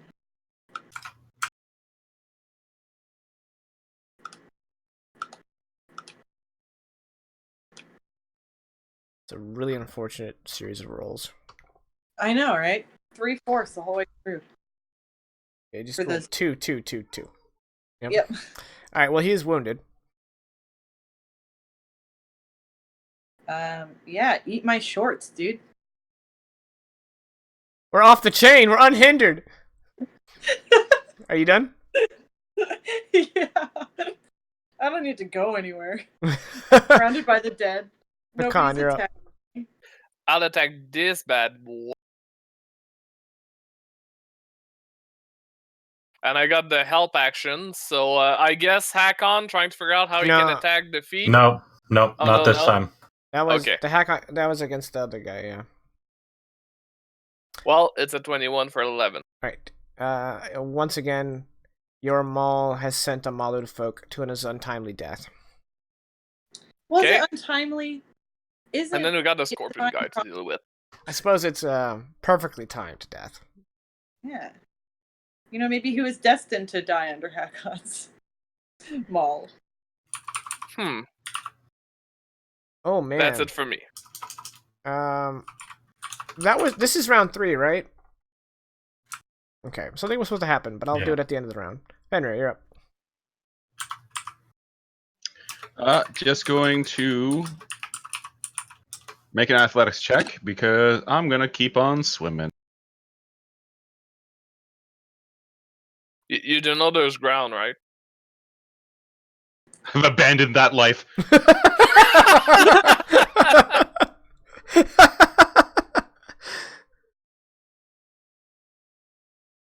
Oh, okay, Vegas. Now I'm just curious about what's gonna happen when he reaches whatever number he needs. So 10, 20, 30, 40 gets me there. And then we'll do another, I'll dash for another 10, 20, 30, 40 gets me there. Okay. And that is Okay, Rayla. It's your turn. Okay, 10, 20, or 10, 25, 10, 15, 20, 25, 30, 35, 40. You seem unsure.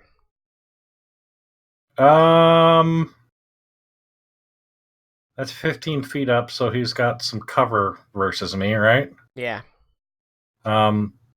Also, what is this I spy? What? Oh, you spy something? You're a spy? Oh, he That's- admitted it. He's a spy. I don't know what you're talking about. Right, Okay. from the lizard's mouth. Okay. I saw nothing. I know nothing. I see nothing. Yeah, we're just gonna we're gonna give this another shot with I can't even think of a good vicious mockery to use. All your friends are dead? Why Well, don't I you mean- shoot at him with the bow? Because Pride? shooting with a bow means I have to hit him. Doing a vicious mockery means he has to make a save and therefore doesn't get his cover. That's fair. And means that he gets disadvantage on his next attack roll if I hit with it. So you could hit broadside of longbow, but doesn't matter because we slaughtered all your friends. Okay. Are He you takes calling the me 5 broad? psychic. 5 psychic and disadvantage on his next attack roll. Alright, and his next attack roll it shall be. He's going to shoot at Akulu with disadvantage. Swing. But I still have the. I still So have much for disadvantage. You still have the what? I still have shield until my next turn. It has been your turn, Yeah. because you go right after him. Oh yeah, that's fair. And he got a 23. So, unfortunately, another shield will not save you. Would not help you, yeah. So you take 6 piercing damage.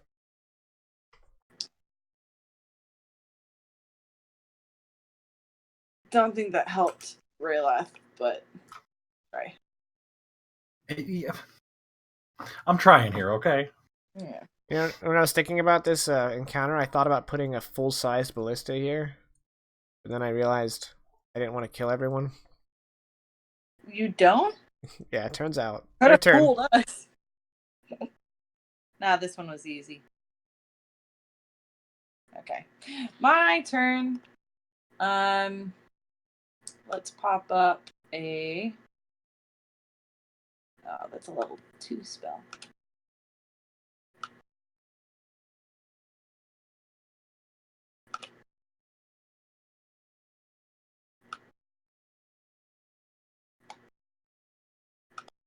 Let's just make him not attack. This is a goal there. Blindness. Okay. He's saved. Damn it!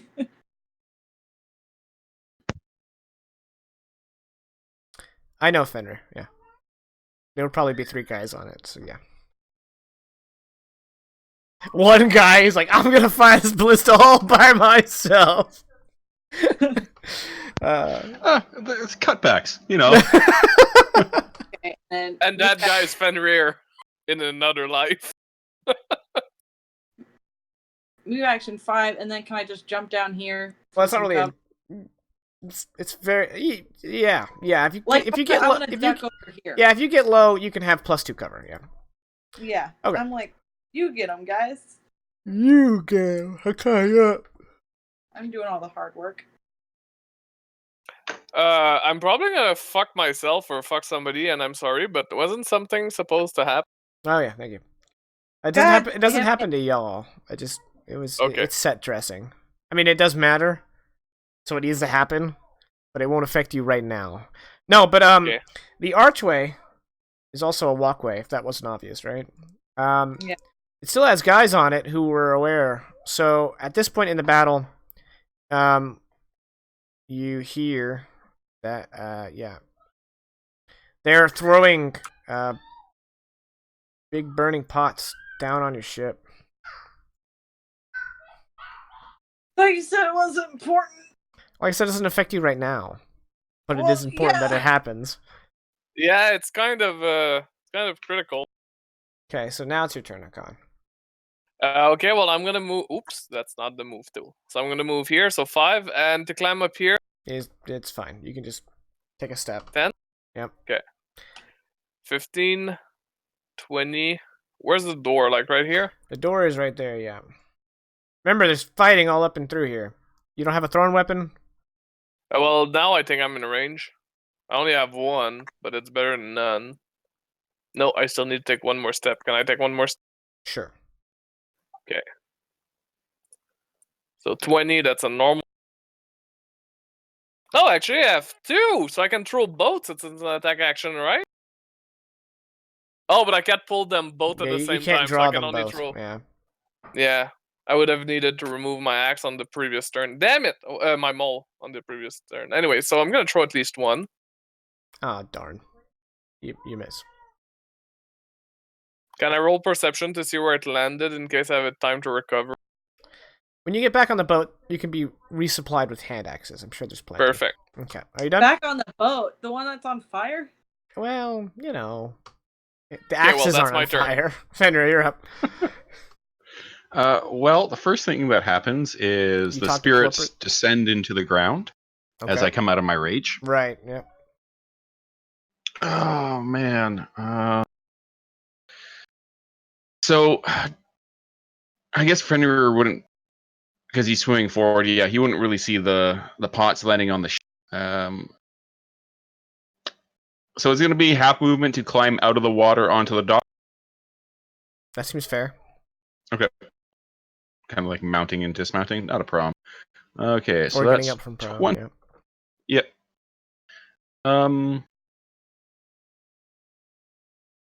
25. And I'm okay with walking through melee. I don't give a shit. Okay. Are you drawing your So, sword I at this point? The shield comes out first Right. because I can only draw one thing. So the shield's coming out first. Actually, no. For what I'm about to do, I need both hands. So shield isn't coming out either. So Are we gonna any see attacks I'm taking more will be strangling? shieldless. No. But I will get here, assuming that there was some difficult terrain, and then I would like to dash, but I would also like to try to start climbing up the side of this thing. Give me athletics.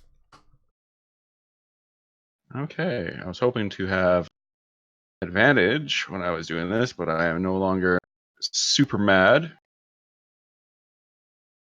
23 will do it. A movie? Alright, it'll take you 35 feet to move Okay. 5 space. Yeah. Because you're So, climbing up. it'd take me 35 feet to get up it? To move one square and then be on top of it, yeah. Okay, cool. It'll take you 30 feet to get to the battlement, but to, cross over it is another 5. Yeah. So that's 35 feet. 35, and then 40. I'll get to here, and then as part of my dash action, that's where I'll pull up my shield. Okay. Just be like, hey, bud. Hey, how's it going? Alright, Raylath.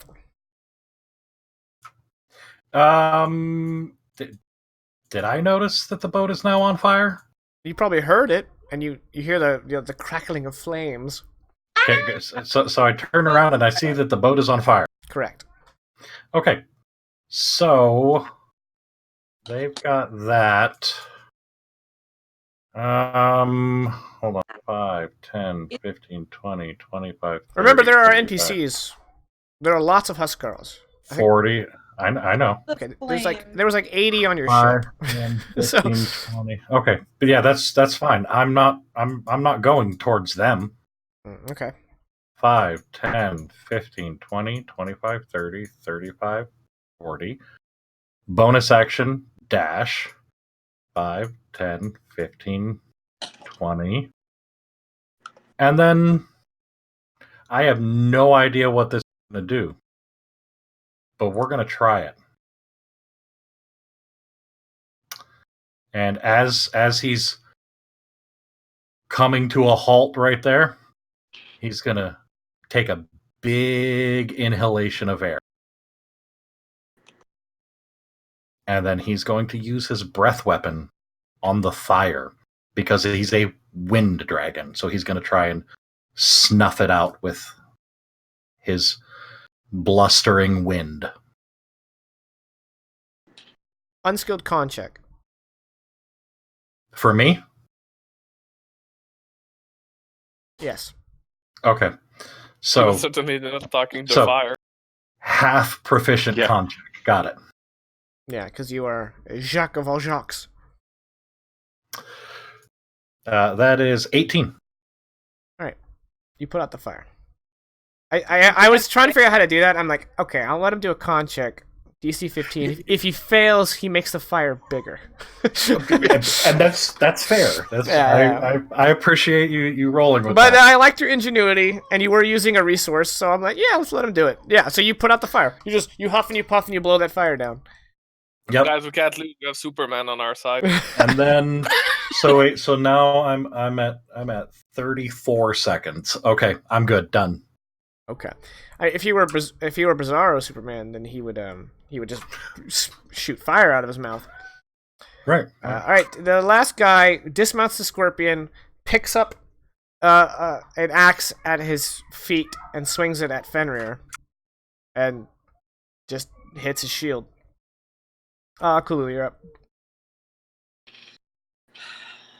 So there's squabbling in that area. Hakon up there, Raylath on the ship. Cool. 5, 10, 15, 20, 25, 30. Shouts over to Raylath. Everything okay?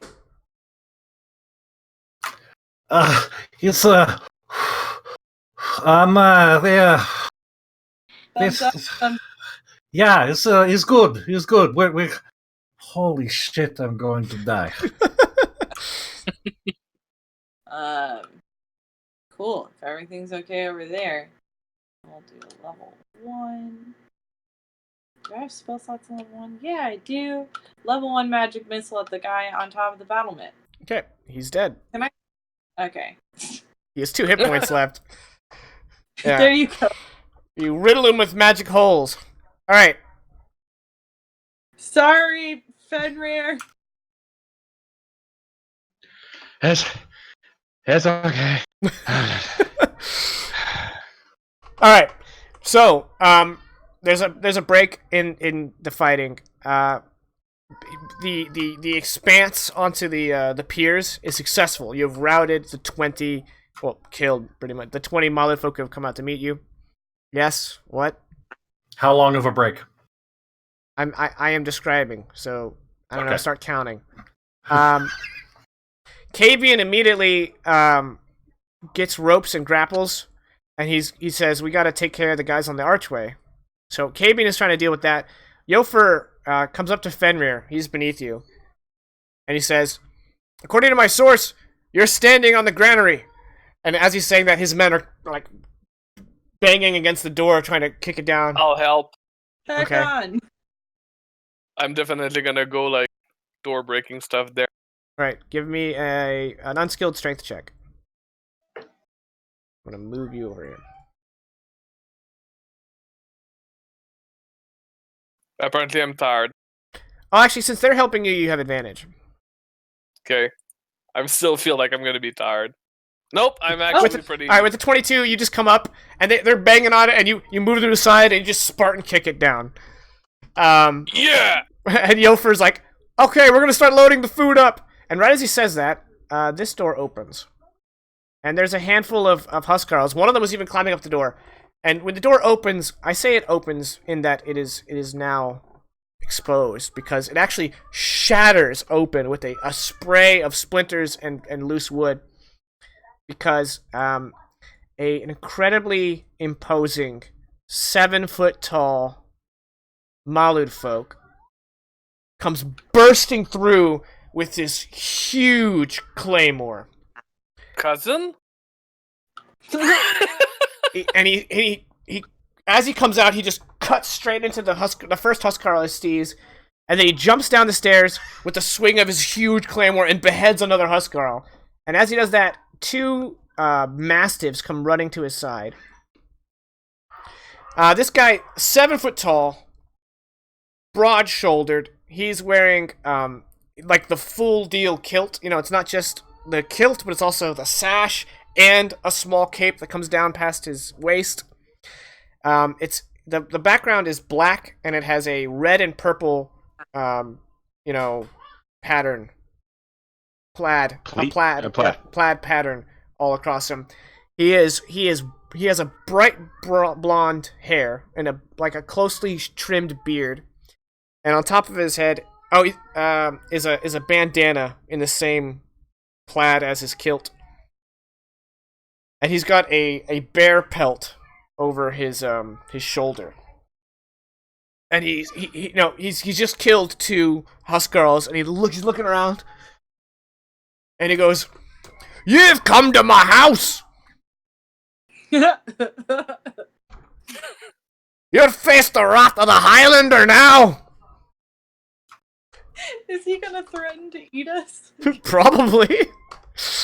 Get in, Mom. So as Yofer's men start filing down in the granary, he looks to Hakan and he points. He's like, "You got that right? All right."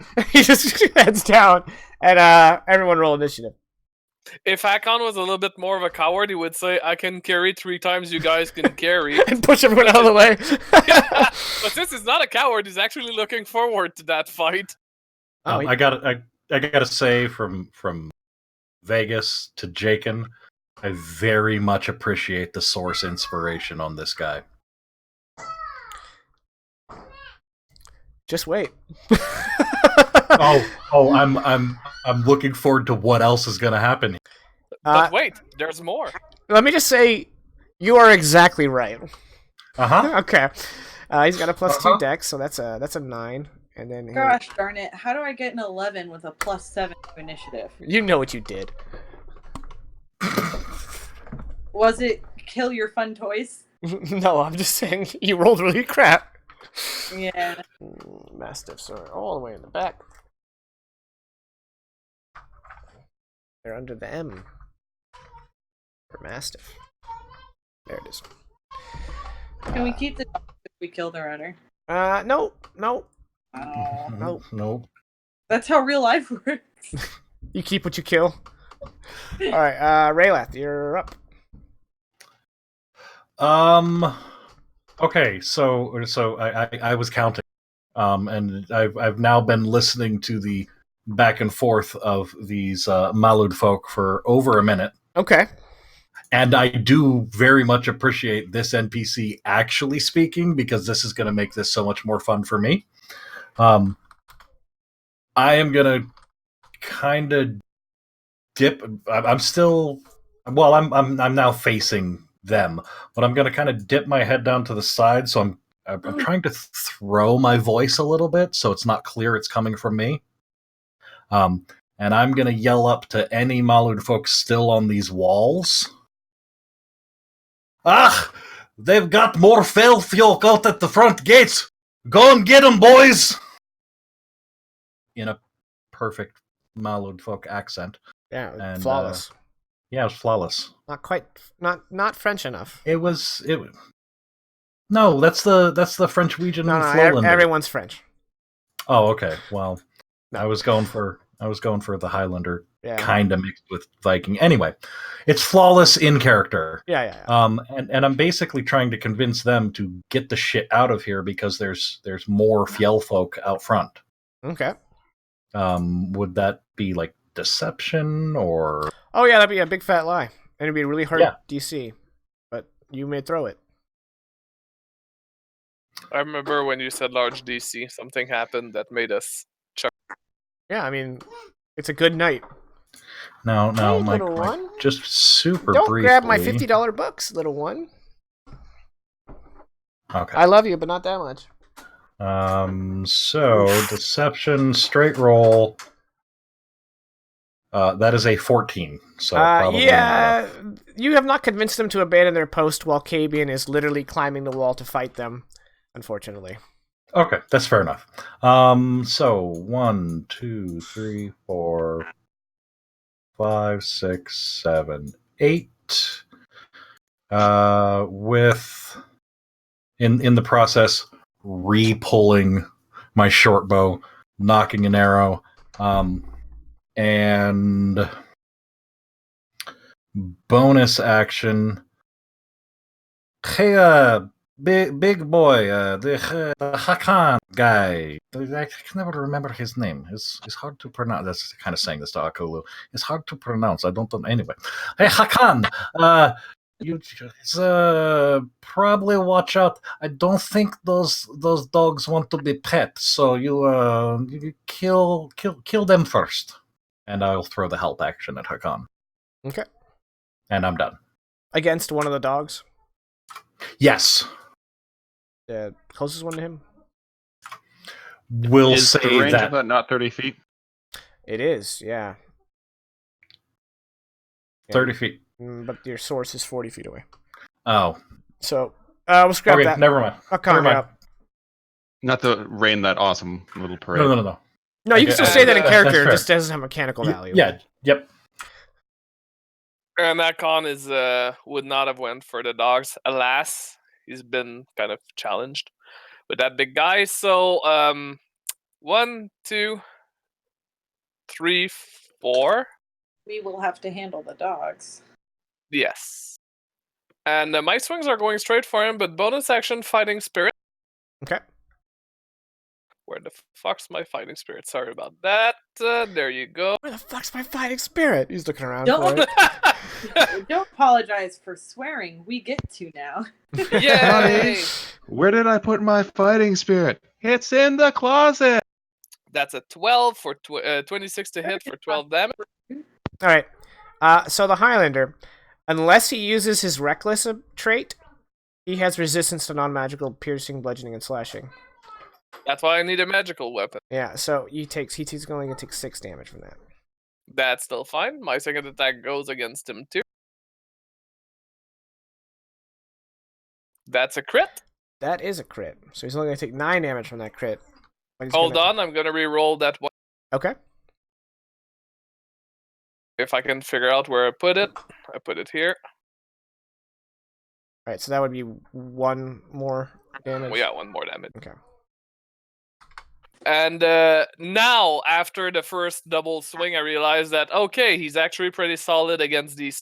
So now, Akon's going to be like, yeah, maybe I should start lowering the amount of enemies I'm facing. And the next swing is going to do that. Is going to be against this dog, because I'm action surging while I have fighting spirit. Okay. Background, no class. Action surge, -1 attack against the dog with advantage. Fighting spirit. Oh, yeah. All right, that's a dead dog. And my other attack goes against the other. Ooh, I think that's gonna be a. Nope, that's a dead dog. And mentally, Akon says, "I hope his name's not John Wick." And that's the end of my turn. All right, Akula, you're up. Okay. So I guess we don't have to kill the dogs. That's easier for me. We're gonna pop off a chill touch, so we can stay the fuck away from this guy. 10 versus AC will not hit. Will not. That was doubtful. Cool. Then let's see. I'm not quite 100 feet away from him. I could be further. Let's just use my movement to hop over here. Okay. And that's it for me. I think we're going to go ahead out on a limb and say your Dragon's Breath is ended. All right, the Highlander's turn. He is going to use his Reckless. So all attacks he makes have advantage. All attacks against him We lost have Gaddy advantage. again. Oh, she's back. Okay. Yeah. So he She's has great. advantage. He is going to swing his great sword at you with a +6 to hit with advantage. He needs a 10. He got a crit. Yeah, I'm gonna use Stone's Endurance no matter what he rolls for damage. And let me get the damage. It's a +3. Oh, I rolled like crap. So that's going to be 14 slashing. I'm still gonna use Stone Endurance. Let's see how much I say. Oof. So you take 9. He's Yes. going to swing again. He's going to hit for 13 slashing damage. Okay. And he attacked twice, and since they both hit, he cries, Tir la Norg! And he's going to swing again. Well, that's a shame. And he hit again. And this attack does an extra 2d6 damage. Oh, I'm probably going down then. So he does 23 slashing damage to you. Oh yeah, I'm down. This is exactly like when the Vikings decided to try and fight Scottish people. The Picts. Well, point of order, I mean, they did kind of win eventually. Eventually. Yeah. I mean, they didn't take the whole of what is now Scotland, but they did kick the pig's ass on more than one occasion. All right, so Hakon is having a light nap, and Fenrir, you're up. All right. So we're about to do some reckless stuff, although without the actual mechanic of reckless. He's gonna take a step back, and then start running, and he's gonna jump off the tower that he's on, shield down, to try and land on top of him. And as he does, he says, "There can be only one."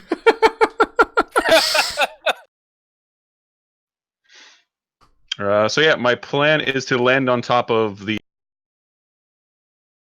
All right, so you're making a shove attack, basically. Yes. Okay. Can we name So falling. as MVP of this session? You do have advantage because he's reckless. So that's just Oh wait, the this shove is- attack. This is an Yeah. So the attack roll. athletics. Yeah. Okay, it's no advantage. He has +3. Come on. Ooh, Oh. he's got to get a 20 to match you. You got a 23 to his 10. All right. Do you want to knock him prone or push him back 5 feet? Oh, right on top. Okay, so he is prone. For simplicity's sake, we'll put you there. But yes, you are over him.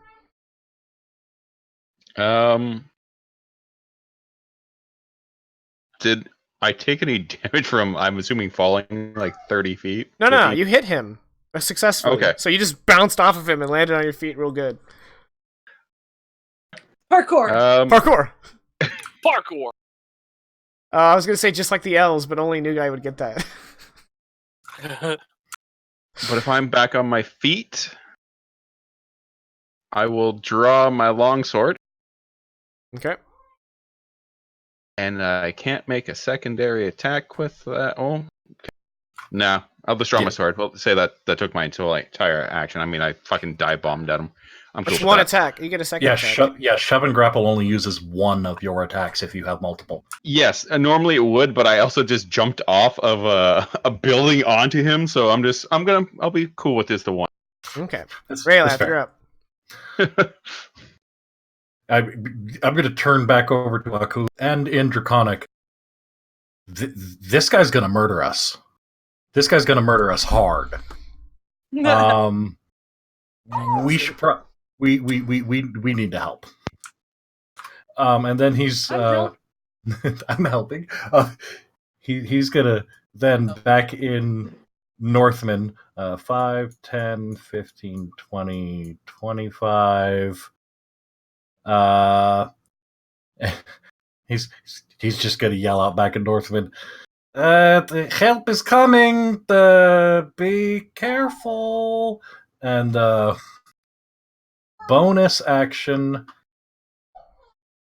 Ooh, how many of those slots do I have? I have 2 of those. I am going to use a second level slot of Healing Word on Hakan. So that's, and then, oh, holy crap. And then I roll one more d4. Because you get second level. Yep. So, okay, wow. That's, so 7 hit points to Hakan as my bonus action. And then, as I said last turn, he had pulled his short bow, and he's going to shoot at Big Boy with the short bow as his action. Disadvantage because he is prone. And advantage because he's reckless, so it's a...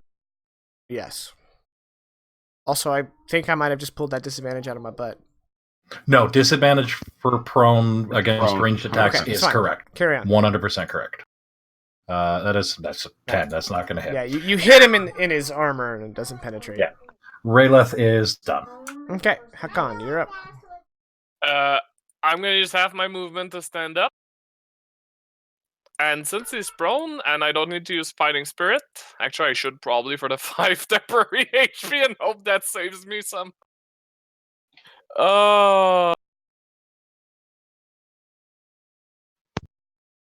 I'm not sure what to do here. Kill him.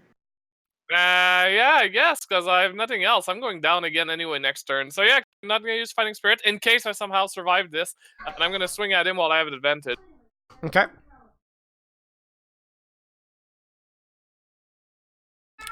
All right, you bring your maul down, and he's going to spend his reaction to use revenge. He raises his claymore and just blocks your maul away. Okay. And he gets to use that once per day. He just completely cancels an attack, and he gains 15 temporary hit points. Damn. Well, I'm going to swing again because I got a double attack. That's a crit. Oh. Ah, that is a crit. Okay, well, there goes all his temporary hit points. And I'm And going to reroll the 2, by the way. Oh, well, it's a 2 anyway, so. okay, so it's still 20 damage? Yeah. All right.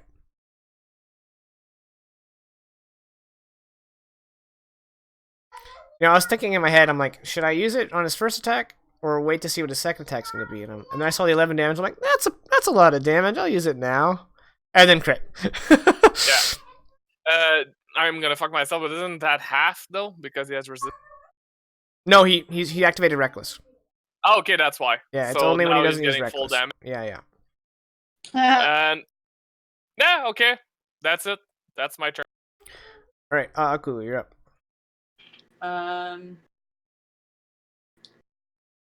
Ranged attacks. Does that apply to ranged spell attacks? Yes. Okay. I don't think I can cast at disadvantage. I'm just gonna roll again. I mean, we can just Yes. keep the 12 and say it misses. I mean, okay, yeah. Considering you're still getting the advantage for him being reckless. Oh, yeah. Oh, right, yeah, so. Alright, so that's a miss. Yeah, that's it for me then. Alright, his turn. He's going to stand. And fury in his eyes. He's going to go reckless again. And he's going to swing at Fenrir. +6 to hit. He hit. Now, because he activated Revenge, his first attack that hits on his next turn is treated like a crit. Well, this guy's full of surprise. Yes, he is. He's also wounded, I should point out. I don't know if I mentioned that. He is wounded. So he swings for 16 slashing damage against Fenrir. Okay. And then his second attack is going to swing around towards Hakan. Please miss. He crit. Oh, well, good night, everyone. 21 slashing damage to I'm Hakan. back down. And since he hit both his first attacks, he goes, Tir no rogue! And he swings again at Fenrir. Oh, and he misses. That's unfortunate. That's the one where he does a lot more damage. He missed you by 1. So he claps your shield real hard. And then it's your turn. And it alerts the cards. Okay, so first thing that Fenrir is going to do after just getting dummied by, well, not dummied, but injured by this claymore is look down at Hakan and say, "Get up! You're better than that." And with the verbal component, I'm going to cast some healing word.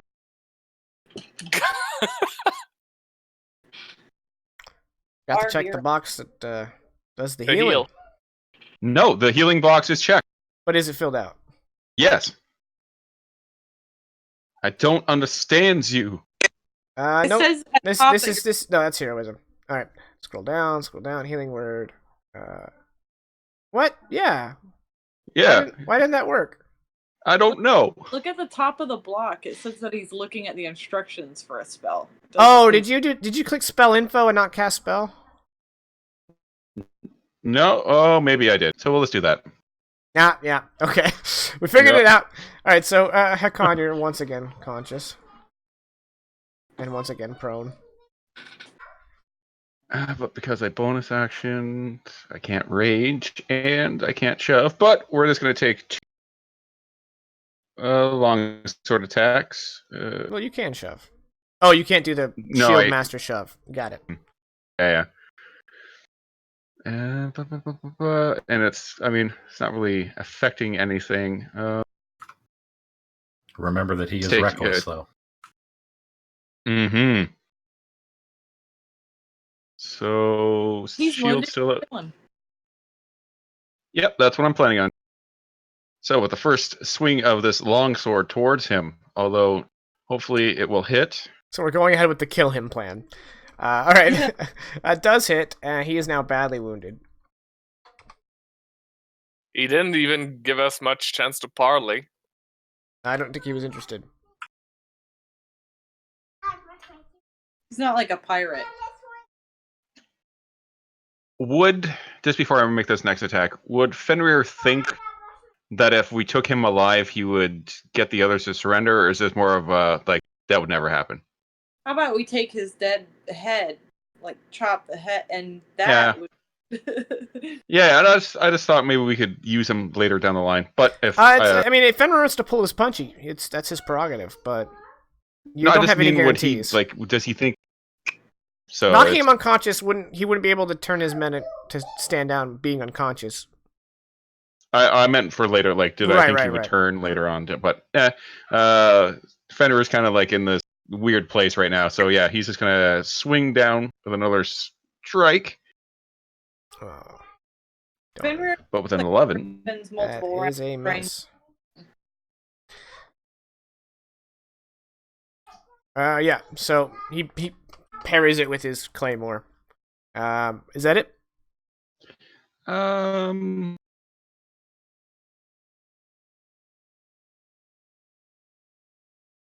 Now it's it.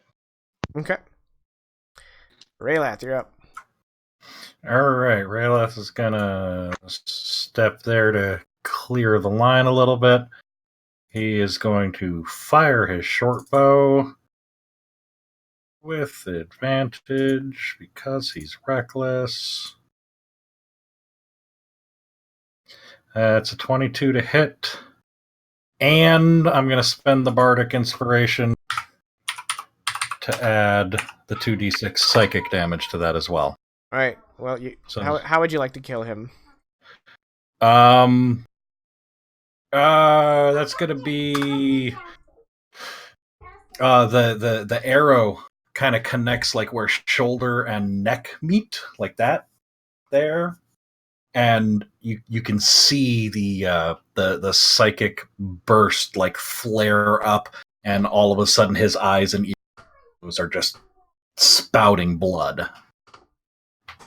Gave him the old anime death. Got it. Yep. But wait, you might get a second form if you do that. All right, so blood comes shooting out of his face, and then he just falls to his knees. His sword lands on its tip, and then he and the sword fall over. I mean, the sword is just a great sword. It's just a really big sword, so it's just a great sword. Hack on my leg. You guys killed the Highlander. I could carry it. Woohoo! I await the quickening. Yeah, every time he uses reckless, he goes Donbaglas.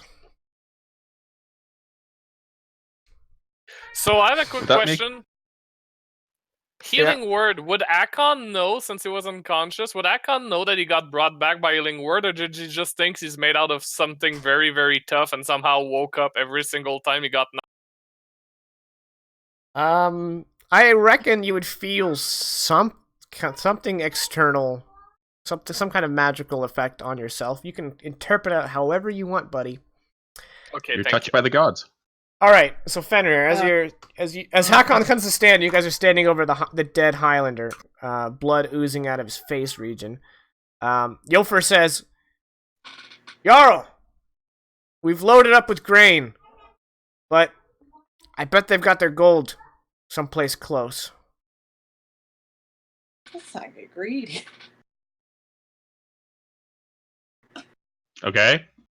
I want to look for it, but that means we'll probably get counterattacked. So you want us to find it? No, I'm gonna find it. He wants permission to go looking for it because it's risky, and you're in charge. You know what? You can stay for the ship. We'll go find it. Oh no. This, Hack nope. on with 5 hit point. Yay. Where do you want to look, Fenrir? Well, The is this a same pretty place standard they castle? kept their grain. Okay. Sorry, Molly, didn't mean to talk over you. If this is this a fairly standard castle? Would Fenrir have experience raiding other castles made by the same people? This castle is quite unique. Okay. Usually there are assumptions about where people store things based on like their layout, but Well, it is common among Northmen that each individual lord would hide their coin in his own unique way, specifically for this reason. yeah. All right. Well, who wants to go help Fenrir? Let's just say the party goes down into the depths. Yeah. I'll help. And someone who is proficient in investigation. I am not. Probably Hold Rayla. on. Investigate. Jack of all trades on investigation. I kind of know what I'm doing. Is he the only one who has anything approaching proficiency? I've got a 0 in Okay. investigation. In that case, no one can help you, which Yeah, means you can just throw it. I'm throwing it. he Thrown. That's a 19. Oh, that's a 19. You find a pull away part of the cellar wall, and inside is a horde of chests and booty. Just a unrelated reminder, but I count as large for carrying purposes. Unrelated. Unrelated. Completely unrelated to what we're discussing right now. While this is going on, Fenrir is going to be like looking for the gold, but he's actually looking for like drink and. So can I make a like investigation to try and find some of this? Sure. Awesome. This ought to be awesome. I'm already looking forward to this. You rolled a 0. The answer is you find nothing. So Raylat pulls a brick and puts it on the ground, and Fenrir goes and picks it up. Fenrir's- Is this food? Doesn't ask. He's already eating it. He's like, man, this is some tough bread. No, he finds a whole bunch of that plastic fruit in a bowl, like it just and starts eating like wax. All right, so you guys want to haul the treasure out? Yeah. Okay. As you guys are hauling the treasure out, the counterattack is in full swing. Huscarls are dying around you. Kabian secured the archway, but is now pulling back because it's time to retreat. Once he and his men get back down, you're able to push back the counterattackers, cram onto the boat, which is now laden with grain and now these big chests filled with coin. And the rowers get to rowing while everyone else, those who have them, draw bows, and you try to keep the Mallard folk off of them as you guys row out. And since you completely disabled the chain, there's no way for them to stop you. And so you guys shove off and you make your way out of the channel. And when you do, Yofer blows a horn to signal to your men who are with the other Jarl that the heist is complete. And that is where we're gonna go to our break. A little later than I wanted because we kind of got caught up in the moment. So we will be back about 35 after, and we will have another hour and a half of Dire Roll Endfrost. Stick around to see how if they can get away with all that swag. We'll be back. Hello, everybody. We're back. You're welcome. I don't know why I did that. All right. So you guys escape. You make your way down the river, and by the time you get out to the coastline, the rest of the attacking force has made it to their ships. So there are now 4 longships altogether. And even though you can barely make them out in the crowd, you can tell that Oddmund is putting pieces together, and he's not happy. But then again, he does think you guys were lost, so maybe you found the river. But he's definitely kind of like, Wait a second.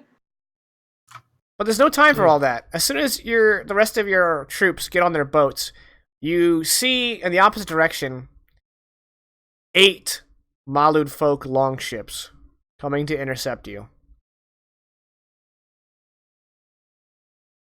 So you pull down the mast, and you hope that the wind favors you more than them as you try to make your escape.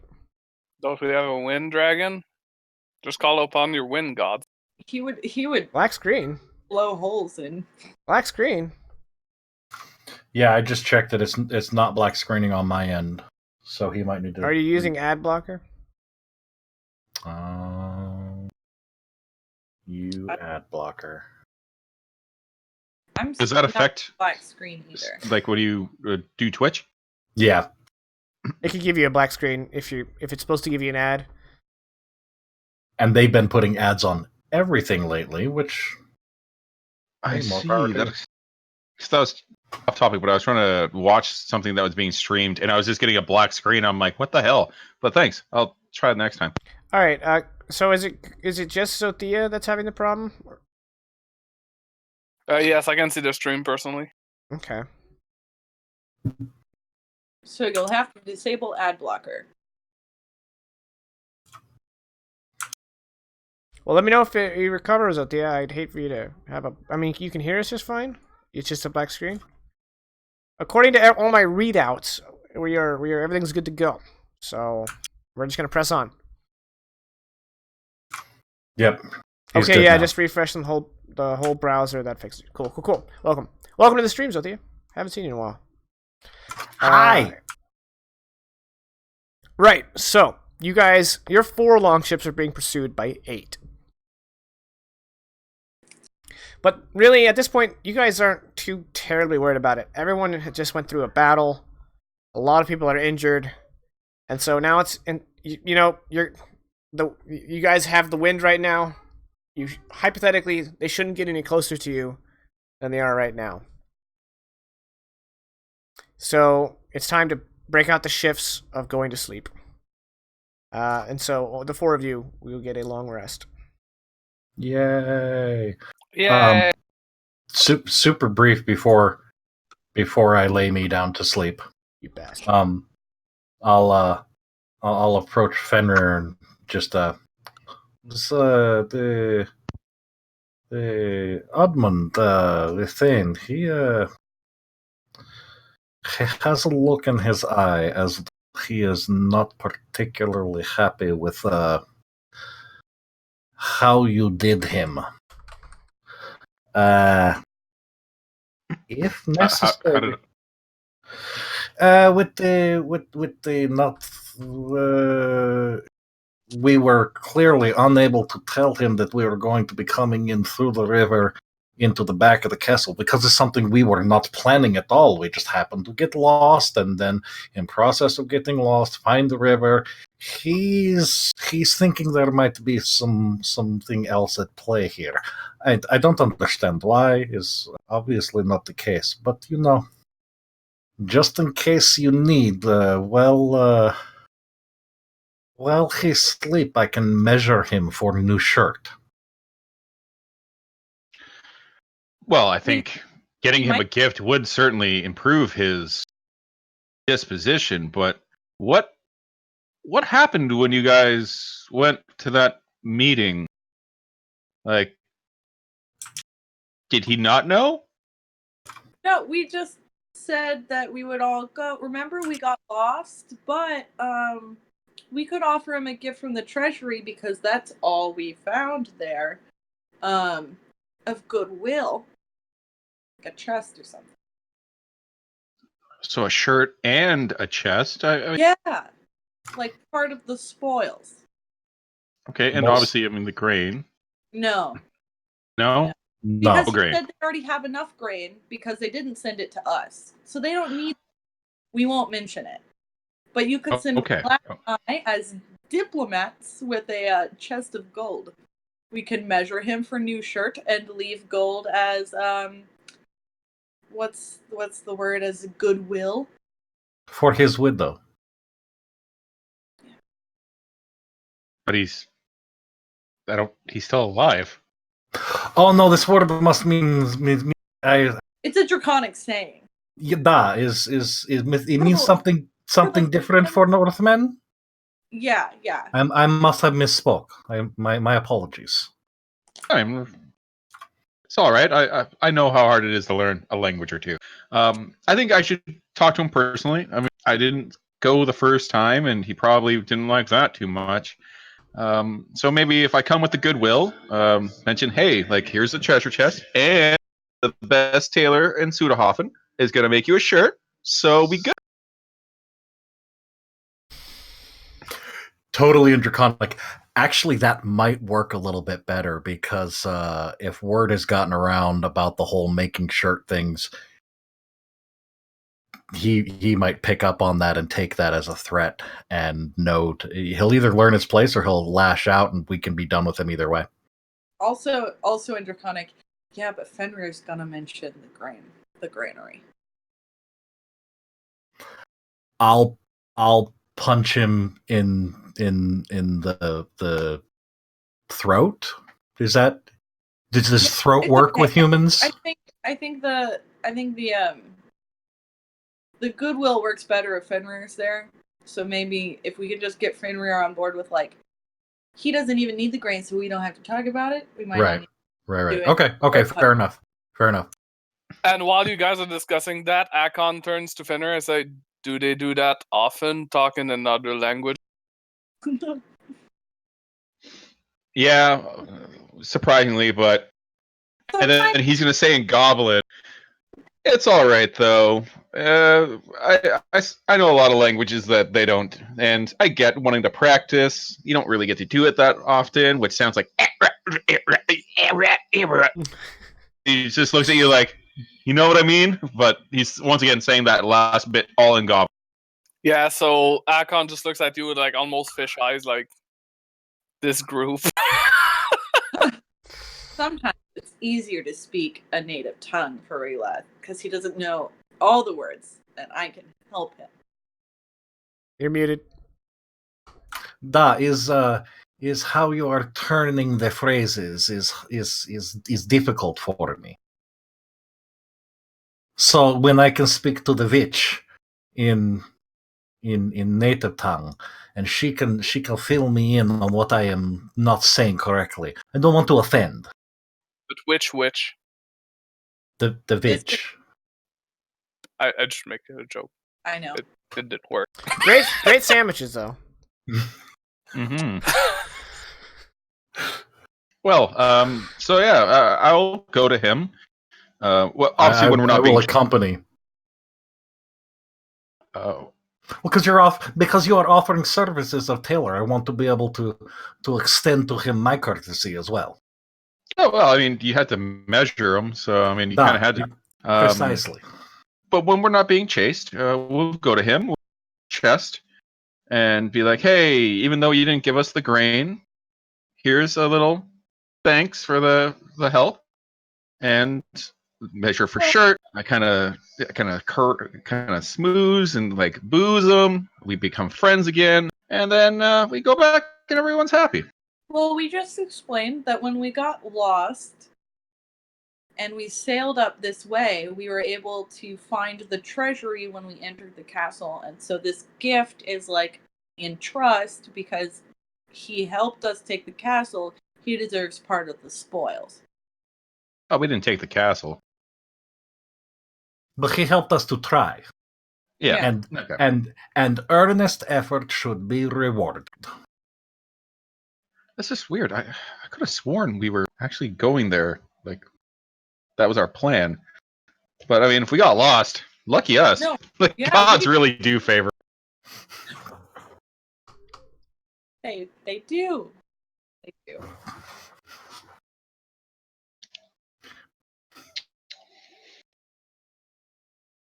Good plan. Good plan. I like that. Reathakulu, perception checks. Uh-oh. I don't like that. I don't like that at all. The ship was a mimic all along. Just closes its mouth.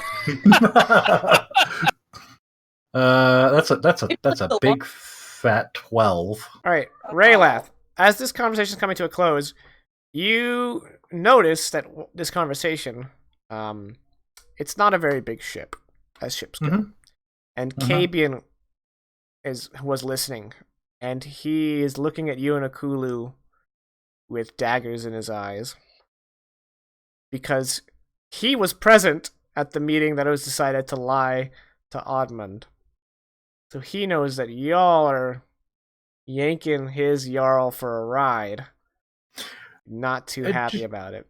Just a brief glance over at him, and in Draconic, because I'm testing something. In Draconic, you got something you want to add, boy?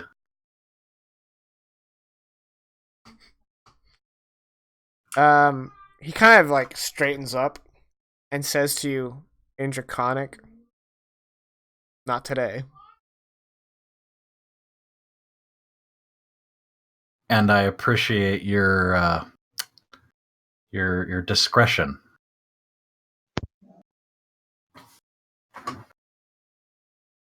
Katie, Remember, you understand them? Oh my god, that's amazing. Who else understands them? Whispers to laugh. Maybe he'd like to be the next Jarl Oddmund instead. Thane. Oddmund's a Jarl. Oh, I Yeah. thought. Oh, that's right. He is a Jarl. Look, and I'll just kind of. Oh, that's actually a spectacular point.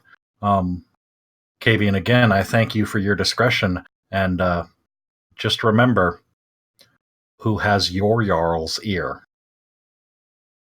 And he says in Northman, he says, "That I figured out." And then he looks to Fenrir and he says, Arm "Jarl." around both Kavian, both Rayleth, and just bring them together with a big hug. Man, I'm glad we get along so well. I appreciate you, Kavi. Do you mind if I call you Kavi? That toddler mind's a good wingman. He's like, "You're the Jarl." All right. Well, Kavian, because you don't seem on board, and I don't want to do anything wrong. I'm really glad that we finally got together. We started out a little rough. I mean, there was the issue between us, the fight, the gods striking you blind. At least you're coming around. The fact that you can speak their language is just, I had no idea. Where did you learn that? Well, you know my father was a very religious man, and growing up, he tried to teach me Giant and Draconic, and I just couldn't pick up Giant. But I took to Draconic. We had several priests teach me for the better part of 10 years. That is amazing. I mean, I'm able to speak Giant, but no one ever thought about teaching me Draconic. Like I can speak like dragon people. Well, once you find yourself a wife, I can have my priests teach your children Draconic. It's a hard language to pick up as an adult. But,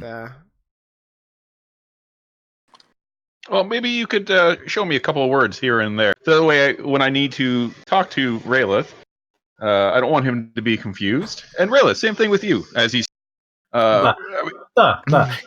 Is how you speak, and for my tongue, the conjugation does not line up very well. So he is right. It's very difficult to pick up as adult. But I am happy to work with Kabian in any manner my Jarl wishes.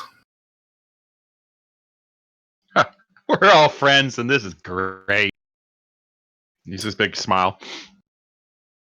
And then softly, so do you think those ships are going to catch us? Because that might be a problem. Kabian says, equally soft, he says, "Well, we're carrying a lot of extra weight. Mm-hmm. We're going to have to switch to rows soon, because the wind will start to lag behind. I don't know if we can make it all the way home without them catching up to us." So what I'm hearing is we need to sink their.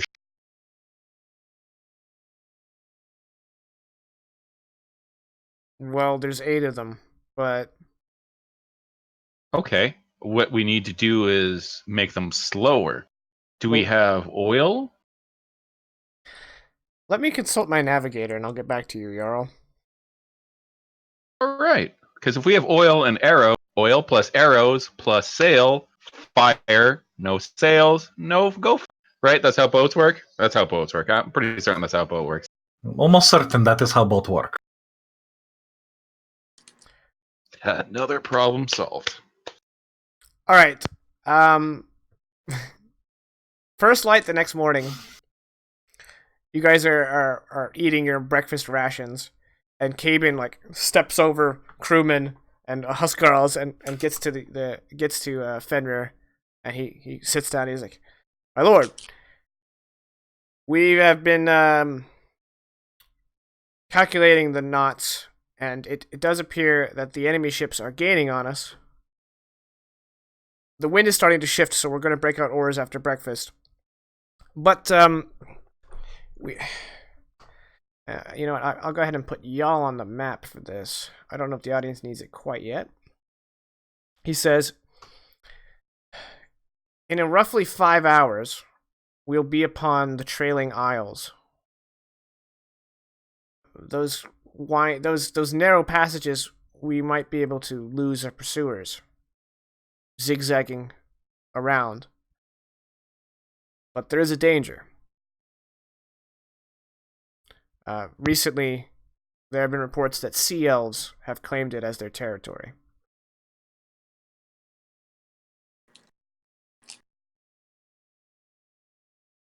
All right, that's bad. Where did we end up on the oil situation? Oh, no, we don't have any oil. Kind of makes sense. I guess you wouldn't want to bring flammable stuff on a ship. Okay, well, I have 2 magic-y people. Rayleth, Akulu. Any ways that you guys could set the sails on fire? Of the enemy ships. Enemy ships. Be quite clear. No. My magic is less impressive and big as the witches. Mine is all much more subtle. I have no fire. They're too far away. Hakon? No.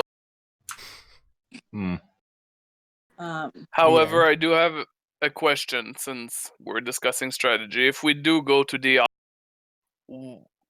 and he's looking mostly at Cabian since Cabian came up with the idea, and he's gonna say, "Is there a chance that we would be able to take a stop and spread the load of the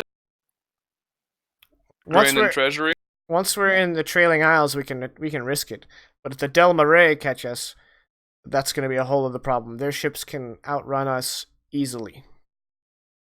So What they would get close, and then our magic could get them and set their sails on fire. No. Foolproof plan. What if we send our pursuers through the Trailing Isles and we don't go?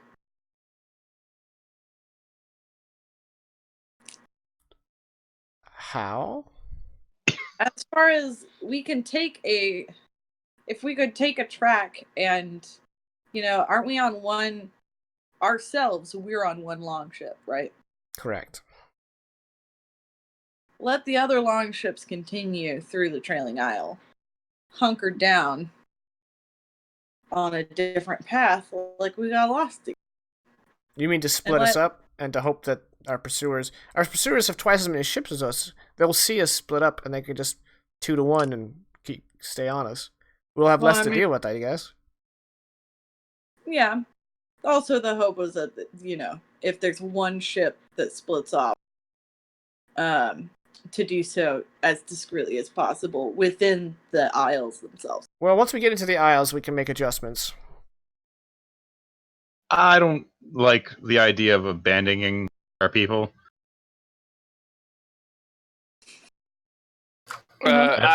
Akon's gonna look at the different ships. Like, I'm assuming like the 4 ships that are on our side are all close enough that I can look at all other 3 ships, including ours. You could probably shout to other ships. Yeah. Oh, I don't want to talk to them. I just want to see and compare them. How different do they look? The only difference is size. Okay, but painting or like recognizable stuff. Well, yeah. I should rephrase that. Your ships have your the house of the Jarl of Sudarov and aka Fenrir's colors Anderson? as your sail, and then Jarl Udmund's 2 ships has his colors as his sail, and every longship has a different mount. However, you don't have it currently mounted. You only mount the beast on the tip on the front if you're going to hostile land. If you're going to friendly land, you take it off. So Akon is gonna follow up with Akulu's plan. He's gonna say they most likely saw our colors when we left the so they might pursue only the colors of Fenrir's ships.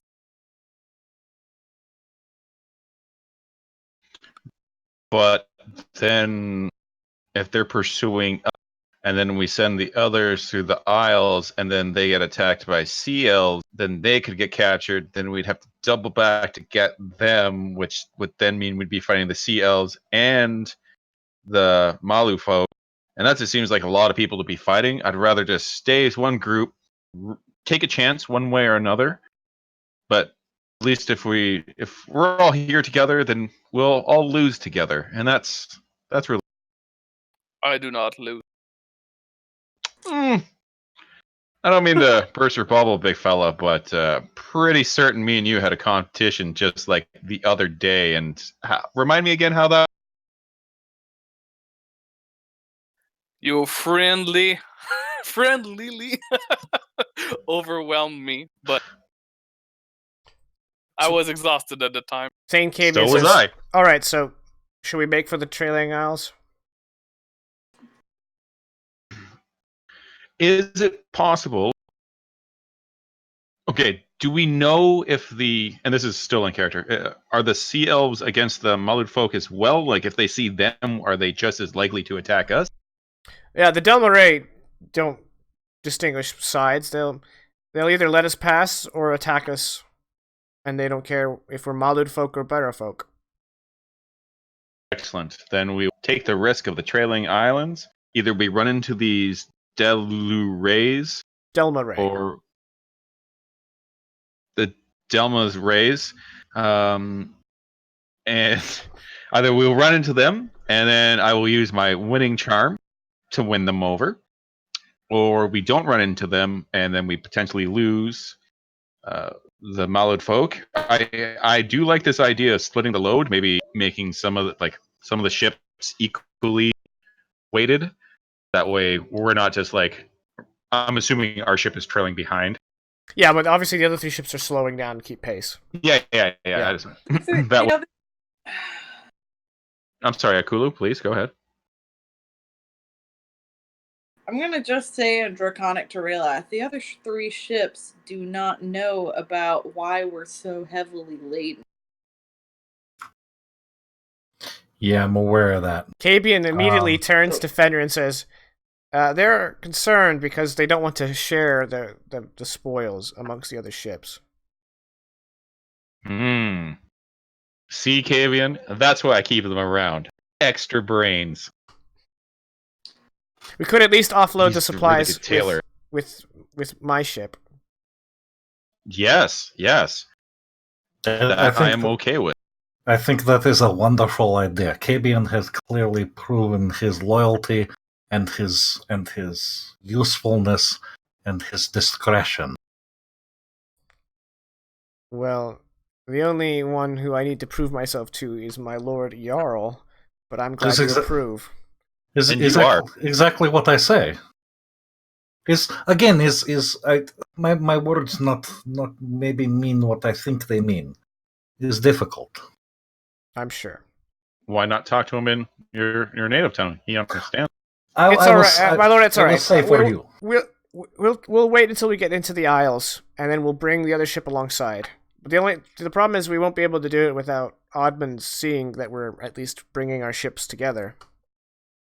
Well, the Isles have different paths, so we go left or right, and they go one way, And while we're going the one way, that's when we make the stop, the transfer. Hopefully, we just keep going. All right. We'll try to split up.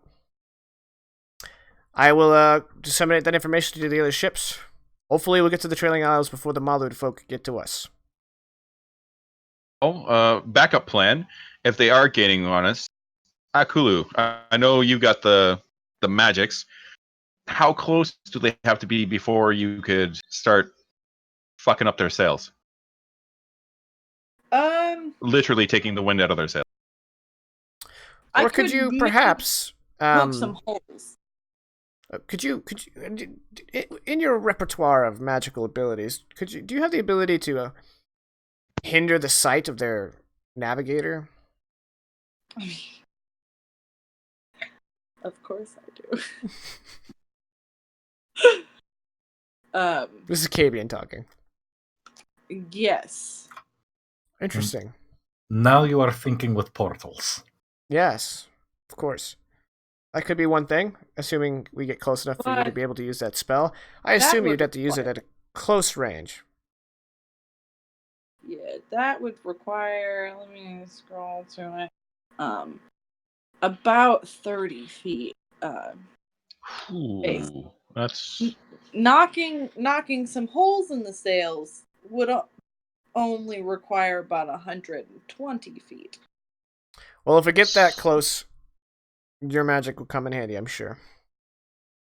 So I think we should stick with the knocking the sails, because that's like 6-7 times the distance.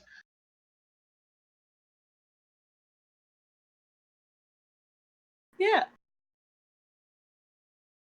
All right, I am liking this plan. See, this is what happens when we all work together. Even you, Huck. When we all work together, teamwork makes Makes the there's a plan saying, go off without the hitch. Yeah, something like that. Hakon has been sitting there. Oh, go ahead. I just said teamwork puts the winds in your sails. Yes. And Hakon has just been sitting there, like, staring at Fenrir and the crew when they're talking, but also staring at Cabian with a face that says, like...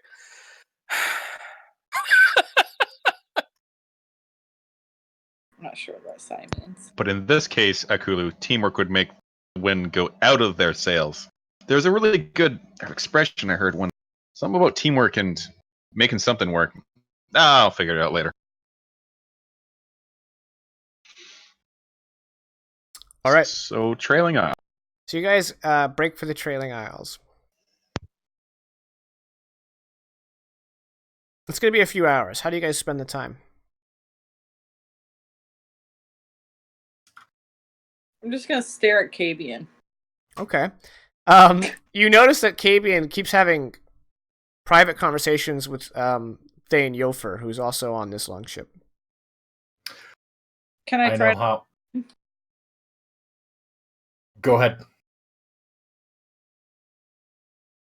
There's a perception. Oh, you want to try to eavesdrop? Oh, yeah. I do too, but without a perception roll. Okay, well, it's going to need a perception roll, so... No. Oh, I have a spell for this. You have a spell for this? Okay. Yeah. Alright, so Hakon is keeping his eye on the rear. Wink. Oh my. Oh Jesus, it's big again. It's so many words! I didn't play D&D to read! Oh wait. Wink. No, you played D&D to do math. Okay, so I'm gonna do this again. Boom. No, I got it. So, is it opposed? So the first round of it is not opposed. I just pick up surface thoughts. Second round is opposed flat intelligence check. Okay. Well, only if you want to probe deeper. Yeah. Deeper. Yeah. Deeper. And either way, target knows that I'm probing into its mind. Either way? Yeah, so okay. So it's Correct No, sorry. So, okay, hold on. I'm messing things up. So, first round, nothing. It doesn't know anything. Second round, when I probe deeper, it has to make the target has to make a wisdom saving throw. If it fails, I gain insight into reasoning, emotional state, anything that looms large on its mind. If they succeed, the spell ends, and either way, they know that I'm probing in its mind. And then after that, the creature can use its action to make an opposed intelligence check to end the spell. So first he has to make a wisdom save. Okay. Because I'm probing as deep as I can. All right, he has a +0 wisdom. And the save is... You didn't put it in. 13. 13. He saved. Okay. But he knows I was probing. Okay, yeah, he's like... And he kind of looks over at you. Wink at him with your weird lizardy eyes. Do I have like a weird lizardy tongue? Sure, why not? You're not supposed to be out. Go to bed. I'll just smile at him and lick an eyeball. Okay. Okay, Akon just jumped ship. Well, Hakon, this is all taking place behind you, so... all right, so... the two unscrupulables are trying to... No, they're not trying to yawn. Shut up. They are failing to eavesdrop on Kabian and Yofer. Hakon is keeping a studious eye on their pursuers. What is Fenrir doing? The Jarl is retelling the story of the previous battle and how like he swam and drowned a guy and then like jumped off of a tower to fight a bigger guy. That's fine. Whenever he goes to do like catch lines, he's like fucking them up. Like he's a really good storyteller, but really shitty at remembering details. So he keeps having to backtrack. Yeah. Okay. Despite your perhaps flubbed efforts, this entire crew thinks you are like badass because they all watched you rip the chain out of the wall by yourself. So it doesn't really matter what you say. They're all like, "Man, our Jarl's awesome." So grats. I'm so happy Fenrir. He didn't die this time. Barely took any damage from both fights. See what happens when we get another tank? Also, thank God.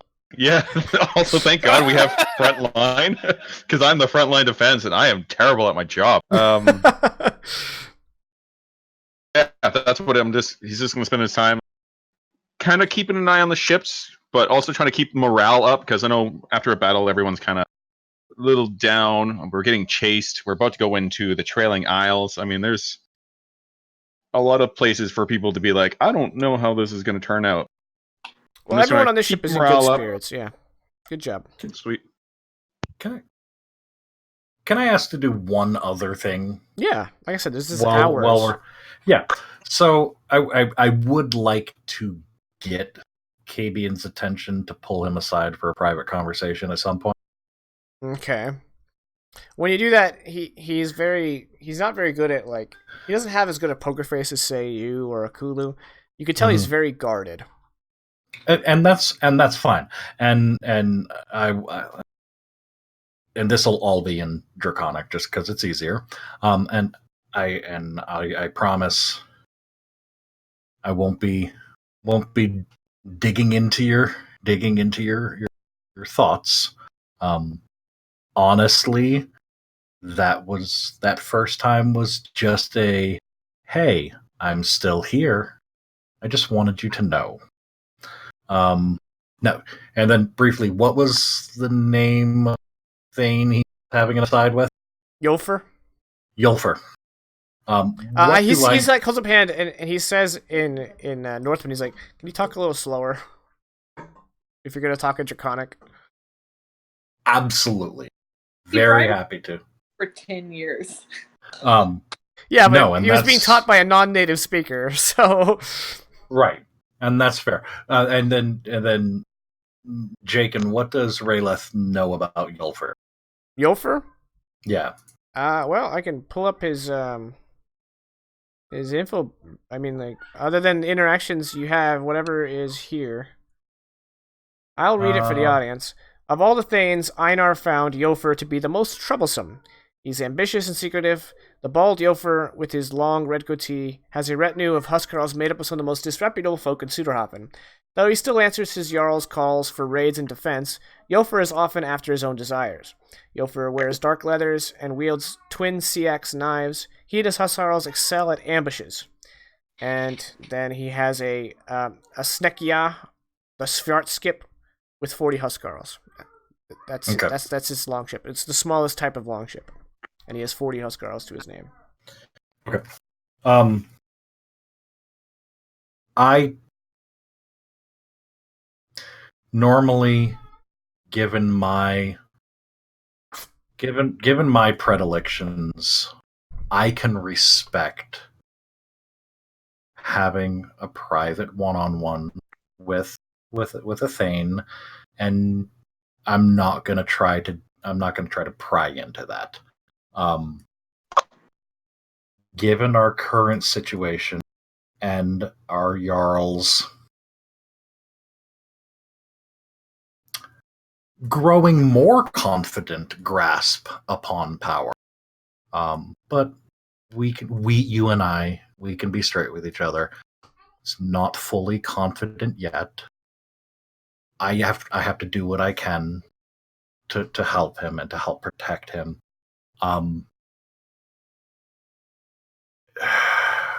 Yofer is, and you can kind of trust this coming from experience, but Yofer is not always the most reliable, reputable individual to be making side deals with. I'm not making any deals. I was just bringing him up to speed with what we discussed because he was not privy to the conversation. And as for our Jarl's grasp on power, he has me at his side. I have sworn loyalty to him. As for you and the witch, I think the jury is still out on that, to use a modern idiom, because I can't think of something that a Viking would say. Right. What I'm getting at, and I'm not accusing you of making any side deals. The reason I bring it up is because you're an honorable man, and I respect that. Yofer, not so much. And even though you may not be intending any side deals, you need to be careful because he's going to try to get snared in one. It's a caution. You're concerned that Yofer may take action against you and the witch. And the Jarl. I mean, this whole heist was his idea.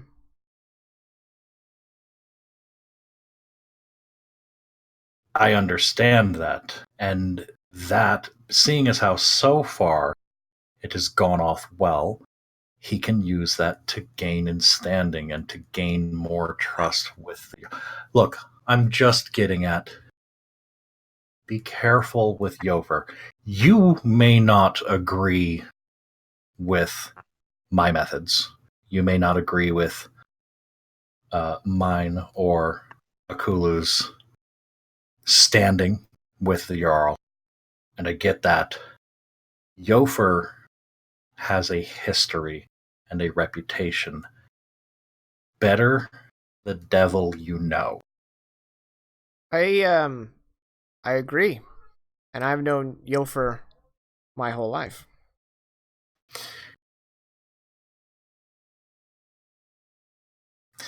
I'm going to put this as succinctly as possible. Better the devil you know, and that has your Jarl's best interests clearly in heart, than the devil who has a history and a reputation for not being supportive and making back deals. And at this point, I've been speaking with this humanoid alone for at least a minute. Yeah. I am attempting to seed paranoia in his mind. That sounds horrifying.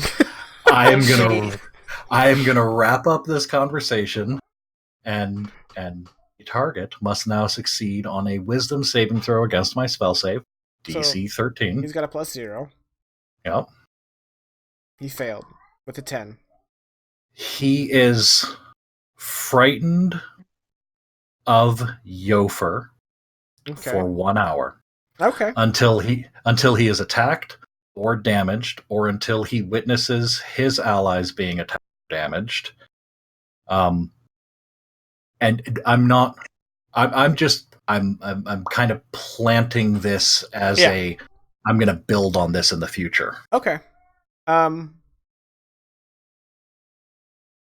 Got it. What was I gonna say though? I don't remember. Oh, earlier I said it was Cabian's ship, but actually the other ship with your colors is Yofer's ship. Now that I remembered from previous sessions. I don't know if that matters, but I just wanted to set the record straight. It certainly matters. Yeah, it's Yofer's ship. And I'll give him a hearty, friendly clap on the shoulder and tell him, and we really must do this more often. The rasp of my tongue is so comforting and familiar. I would appreciate these conversations. It's good to have the feel of being home. And just turn around and walk away. Okay. I'm gonna spend the rest of my hour listening to Fenrir's. Sorry. Yeah. Yeah. I'm gonna spend the rest of my time listening to Fenrir's story and be like, yes, good job.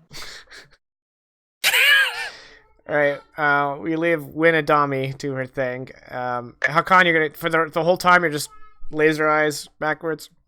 Hakon is very focused, unless he's required otherwise. Just like boom. Okay. Don't tell him to point at the tree because it's gonna be stuck there for like hours. No, it's a joke. You would understand that this is. All right. So you guys arrive at the Trailing Isles, and not too soon. The enemy ships are so close you can hear the waves breaking against their wake.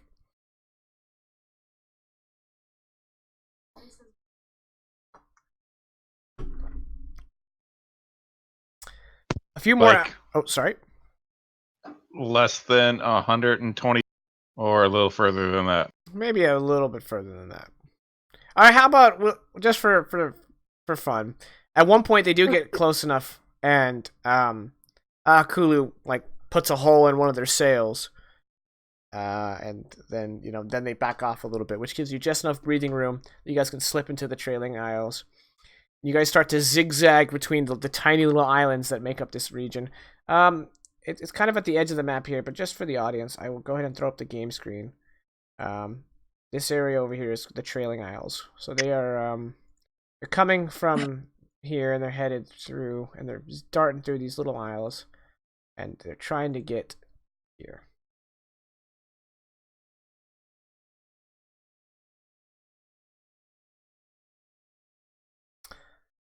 So a couple hours pass, and at one point, after you zig and then zag, when you come around, the harked ships are no longer in view.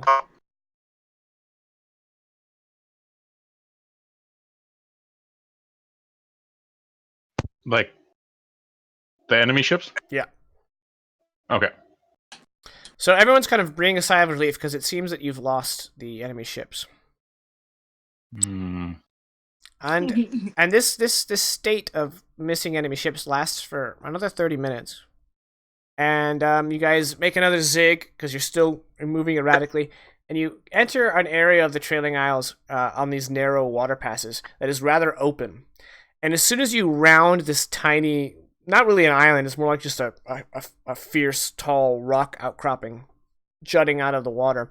As soon as you round that and enter this kind of open area, immediately everyone just starts hearing all these shouting, and someone at the bow of the ship says, Del Marais ships! So we load the autosave and we take another route.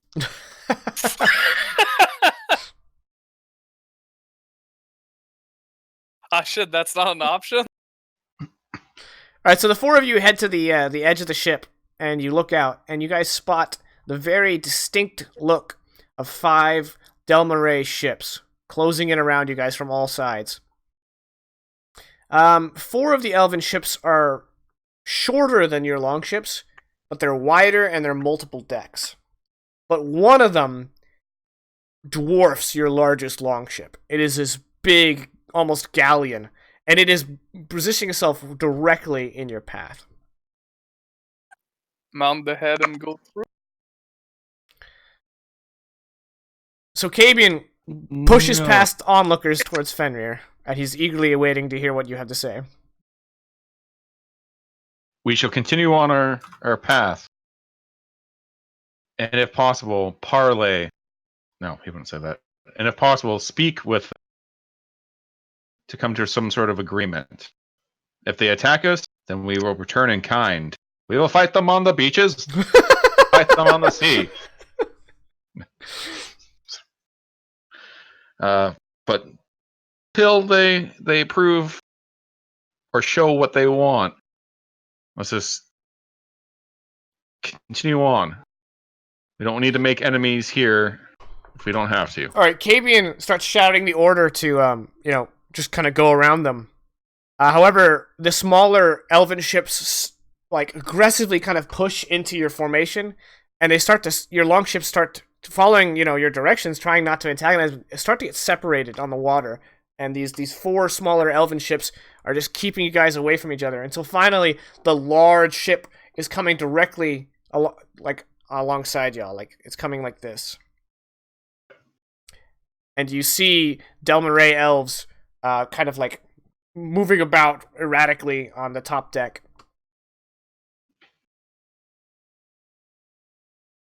Just gonna wave at them.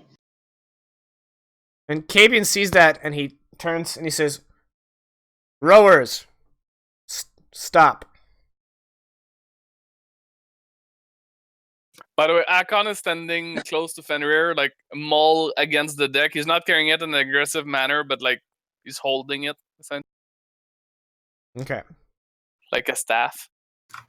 So this huge Delmaray ship comes right up against you guys, and the top deck is quite higher than you guys are, but you see ropes being thrown down, and when the ropes land on your deck, they kind of writhe like snakes and wrap around anything they can, and then tie a knot all by themselves, until eventually your ship is secured up against this Delmaray ship.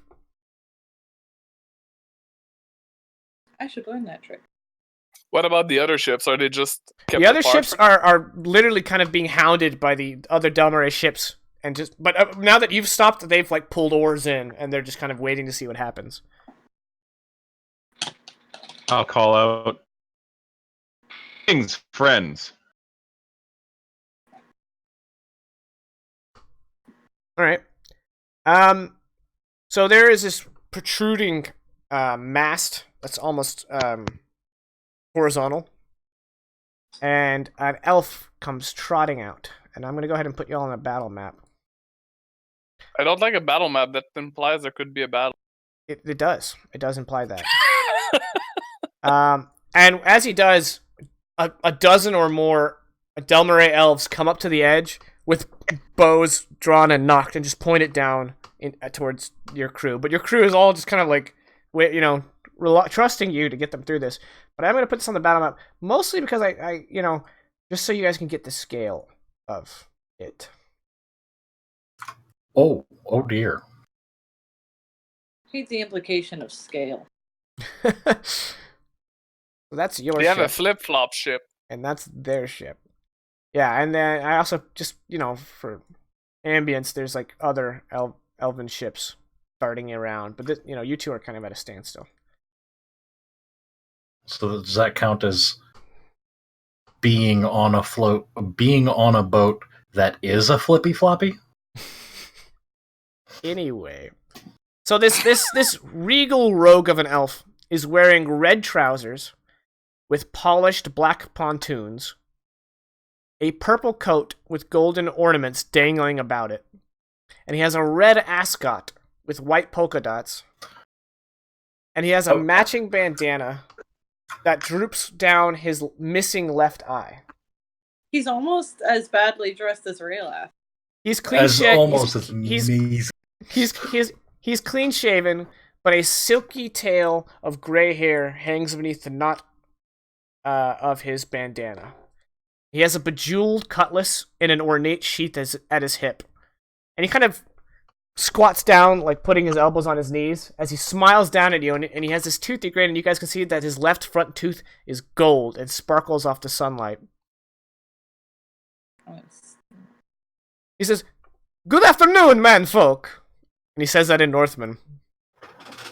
"Who among you commands this fine vessel?" That would be me. Too bad your name's not Mario. Could have say it isn't me, Mario. He stands up and he gives a very flourished bow, and he says, "I am a Commodore Sino Ramberti, and you have run afoul of my fleet. You are at my mercy, but I am a merciful elf. Allow me to cross blades with your finest fighter in a duel to first blood. If your champion wins, you'll leave with your cargo. But if I win, your cargo is mine." Before we get to that, you didn't run afoul of us. We were actually hoping to run into... Well, you're either very smart or very stupid. Well, we learned something in our travels here, and I am a believer of making friends wherever I can, and thought that your forces might want to know of an impending attack wrought by the Malud folk. Yes, we have sent their ships home a-packing, as you say.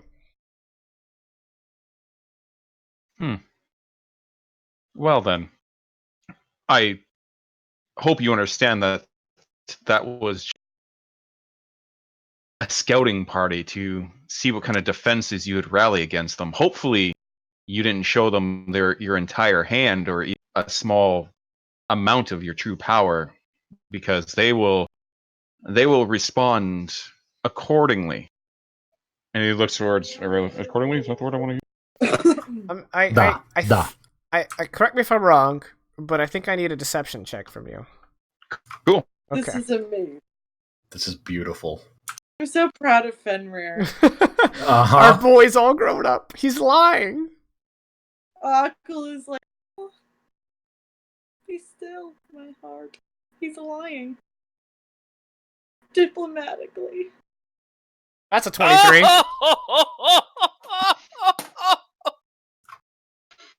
Hot damn, net 20.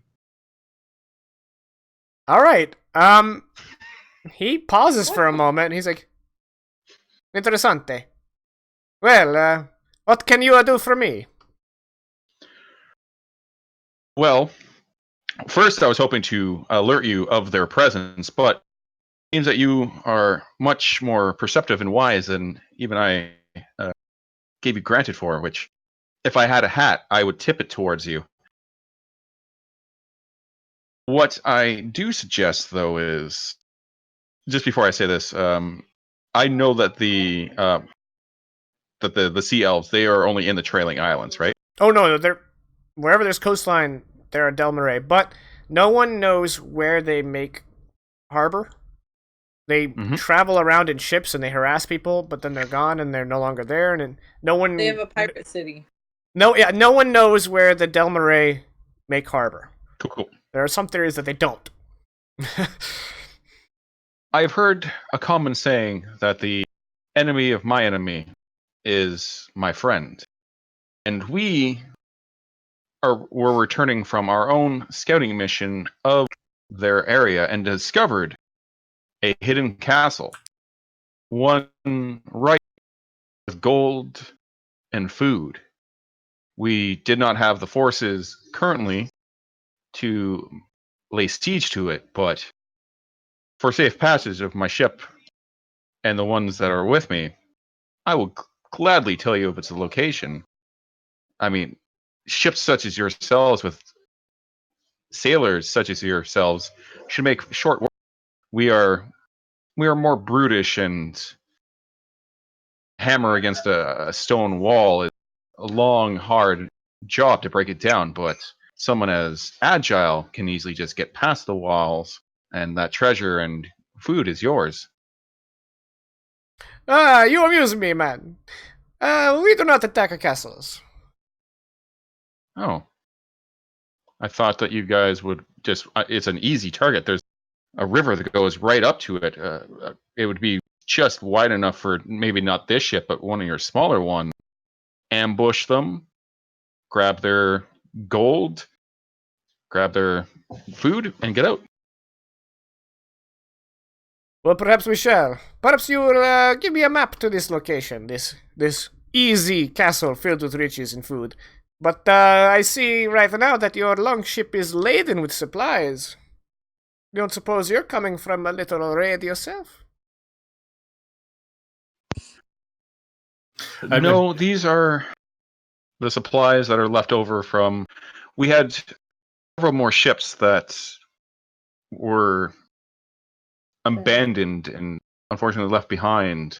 We had a slightly larger force, and we had time to grab some of the supplies from them. So this is just normal raiding. We are bigger folk. We are brutish. We eat a lot. So Well, you surprise me. There's not many better folk who come sailing into our territory saying they want to make an alliance with Dalmaret. Bold. But also, you do come across a bit of, how you say, coward. So how about you bring your best fighter and I cross swords, and then we talk about maybe expanding our relationship.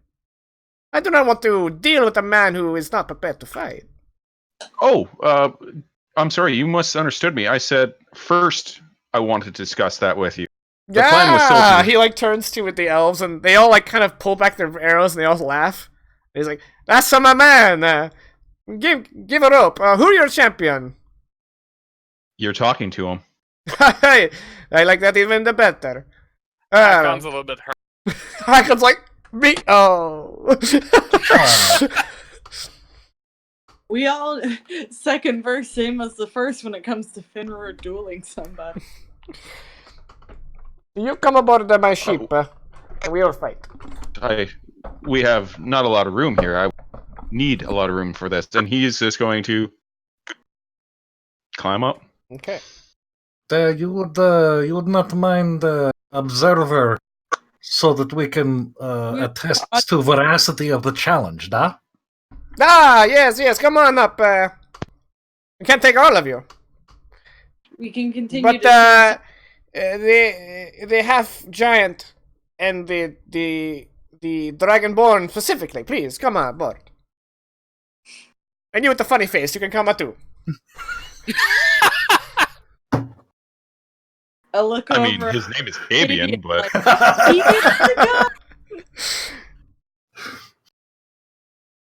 Alright, so you guys find yourself surrounded by an uncomfortable amount of Dalmaret elves. But they all have their weapons sheathed, and they're all cheering and laughing. I'll let you guys decide. Probably not Rayleth, but maybe no, and definitely not Hakon. Hakon's never seen the ocean before, so he's never met these people. So I guess I'm just asking not Hakon. I'm asking Alakulu and Fenrir. Have you guys ever met Dalmaret before? Or is this your first run-in with them? Actually, given Alakulu's backstory, this is probably your first run-in with them, yeah? Yeah, I would say no. met, no. Had encounters with them, yes. Okay. So you kind of know how they operate. They either... I mean, from what little he's dealt with, maybe. I mean, it's mostly like they saw them, there was a little bit of back and then they just fought, essentially. Well, I'm sure the Jarl of Suderhofen, or the son of the Jarl of Suderhofen, would know that a bit about the Dalmaret. And they either attack you mercilessly with no parley, or they do something like this, where they challenge you to some contest for sport. And you never know which Dalmaret, how they're going to behave one day to the next. You can see the same ship and they can treat you differently. So this is thanks for the follow on Mixer.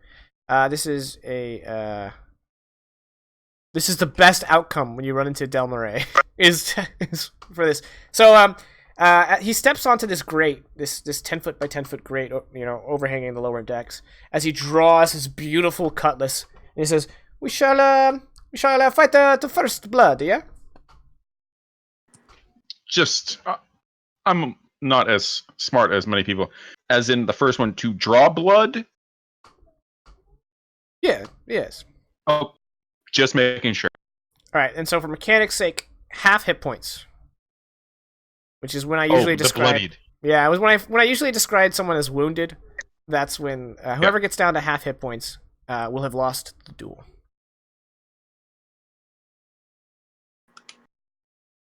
So let's go ahead and kick it off. This will probably be close to the last thing we do tonight, but yeah. Roll initiative, Fenrir. Oh, he's going first. Not with a 3. Oh! Jacob, I'm going to become the king of the pirates!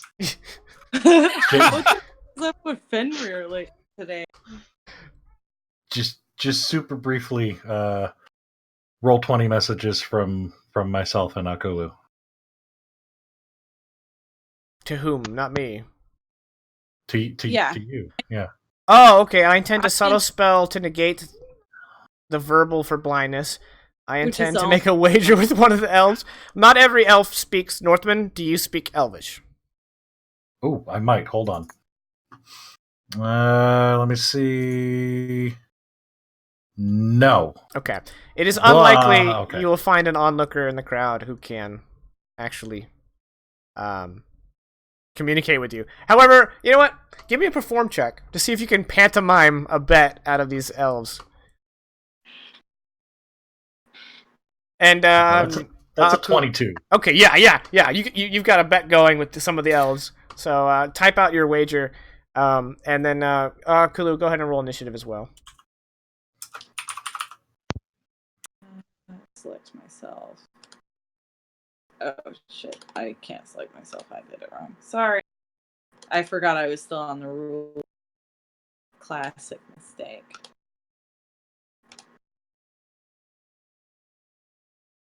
Oh, I Here we don't like that Well. roll.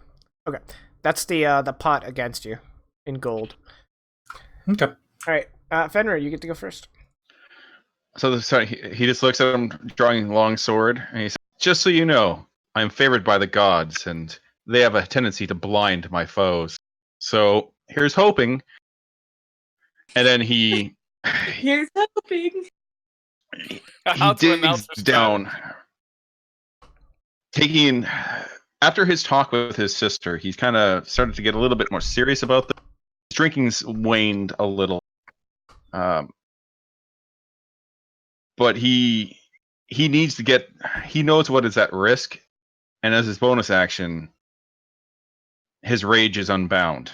Oh, okay. These spectral figures coming out, his muscles surging, eyes becoming pure white, and he steps forward to swing. All right.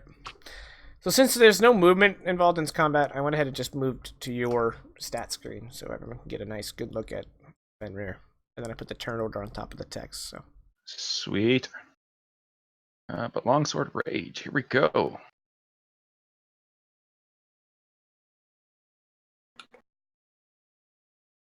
$15 is actually going to be a miss. So you come right at him with the longsword, and he deftly, just with his cutlass, just parries out of the way.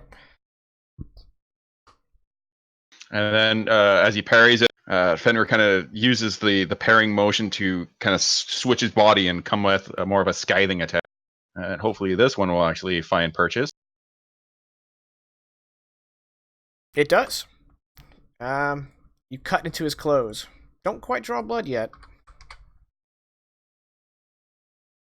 And then something that no one has ever heard, well, hasn't heard in this situation, Fenrir begins Begins what? You cut off. to laugh. Oh, all right. Interesting rage. Are you done? Yep. All right, Akulu, you're up. Cool. Second verse. a certain barbarian, if it will load, cast spell, DC 14 con.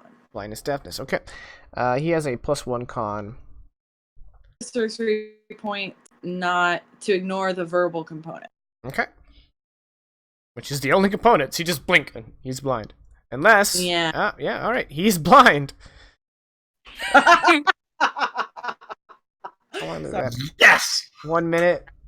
At the end of each turn, he gets a con check. Okay. I'm here to protect my boy. I love him.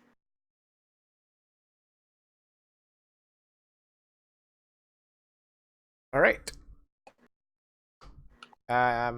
Cino's turn. He's like, ah! You're gods, they act fast. He's just still laughing. Okay, well, he's going to make 3 blind attacks against you. So disadvantage. He has a +6 to hit. He needs a 9 on disadvantage to hit thrice. That is a miss, followed by a miss, followed by a miss. Just whoosh, whoosh, whoosh. Sorry, I hit the mic. And then at the end of his turn, he's going to make a con save. He needs to get a 13 or higher in order to no longer be blind. He is still quite blind. Fenrir, you're up.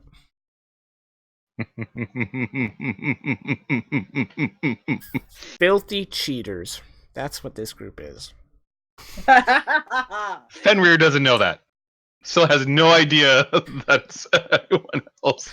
Because there's no verbalness. There's always just been looking at people. And so with advantage, he strikes out once. That's a hit.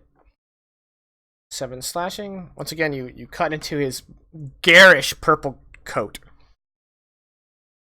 It's beautiful. In the midst of a laugh, as he cuts him, he says, I know a tailor. He will fix that. Before swinging again. Duh, I can fix that. Oh, I didn't roll at advantage. God damn it. Okay. Really? Let me just roll one more time, and then we'll just take the first damage. Yeah. Yeah. Come on, crit. No. It is a hit. You know what? I'm gonna take the second damage. Because it's a save. All right. You drive a hard bargain. Hey, you gotta twist my arm. All right. Then, as a bonus action, I'm going to slam my shield into him to knock him. Well, that's rude. What is that?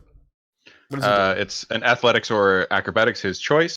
Okay. Against my acrobatics or well, I mean it's athletics for me. I don't get a choice. But I think, given that he's blind, that he has disadvantage on this.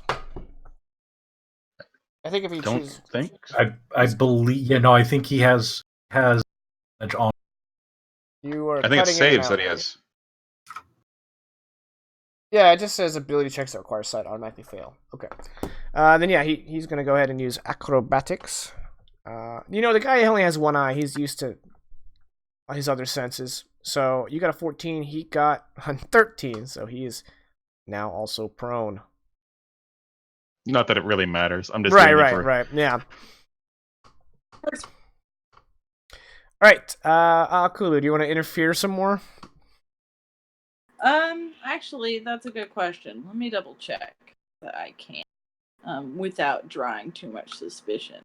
I'm here to defend Raylath's wagers. Oh, I'm sorry. I was just going off his base dex. He has a +8 acrobatics. He's not prone. Oh, cool. Again, it doesn't really matter, but he's not prone. And also, it doesn't actually matter because he's not attacking anyone else. But once again, spiritual ancestors mocking him. I'll be like, "Oh, he can't see. He told you the gods were coming. He told you." Stuff like that. Just super brief, if I can interrupt here. Seeing that Akulu is kind of struggling with whether to interfere again or not, Rayla's just going to reach over and put a hand on her shoulder and shake his head subtly. I mean, how do you know I am? Because everyone else may be convinced that it's gods, but Rayleth understands there is only one god, and he's not making Fenrir's enemies blind. It's clearly you. Anyway, I'm not gonna do anything else anyway. I'm gonna maintain concentration on blindness. Well, So, if I take out a turn order, that'll make it much easier. So we'll just do that. yeah, just take me out. All right. So it is Sino's turn. I'm not gonna maintain the turn order just because it's back and forth now. So Sino, then you. So Sino's turn. He's not prone anymore. So once again, he's gonna make some wild slashes with his very shiny cutlass. Once again, he needs a 9 on disadvantage to hit. Nope. Ooh. And then like he's lashing wildly, and then he stops for a moment and listens to the laughing, and then he strikes, and he connects, and he's going to hit you for 10 slashing damage. Oh, ouch! I'll take that 5 damage. Oh, because you're freaking raging. All right. And then he's going to make that con save, and he gets a 3 again, so he's still blind. Your turn. Gods are very powerful. Still laughing, he says, Good. Show me it. Show me what you can do. Show me these elven ways." And then he starts making He would have been more eloquent than that, but he's all ragey, so. I mean, it's also Fenrir. In his mind... yeah, do the that's elf 100%. thing. Yeah. Do those things that them people do that you do. Yeah, that's a hit. I think. Yep. All right. You slash him across, like cut through his tunic and his undershirt, and hot blood splatters onto one of the elven onlookers. And Sino goes, ha ha! Well, I cannot see, but I know blood when I feel it.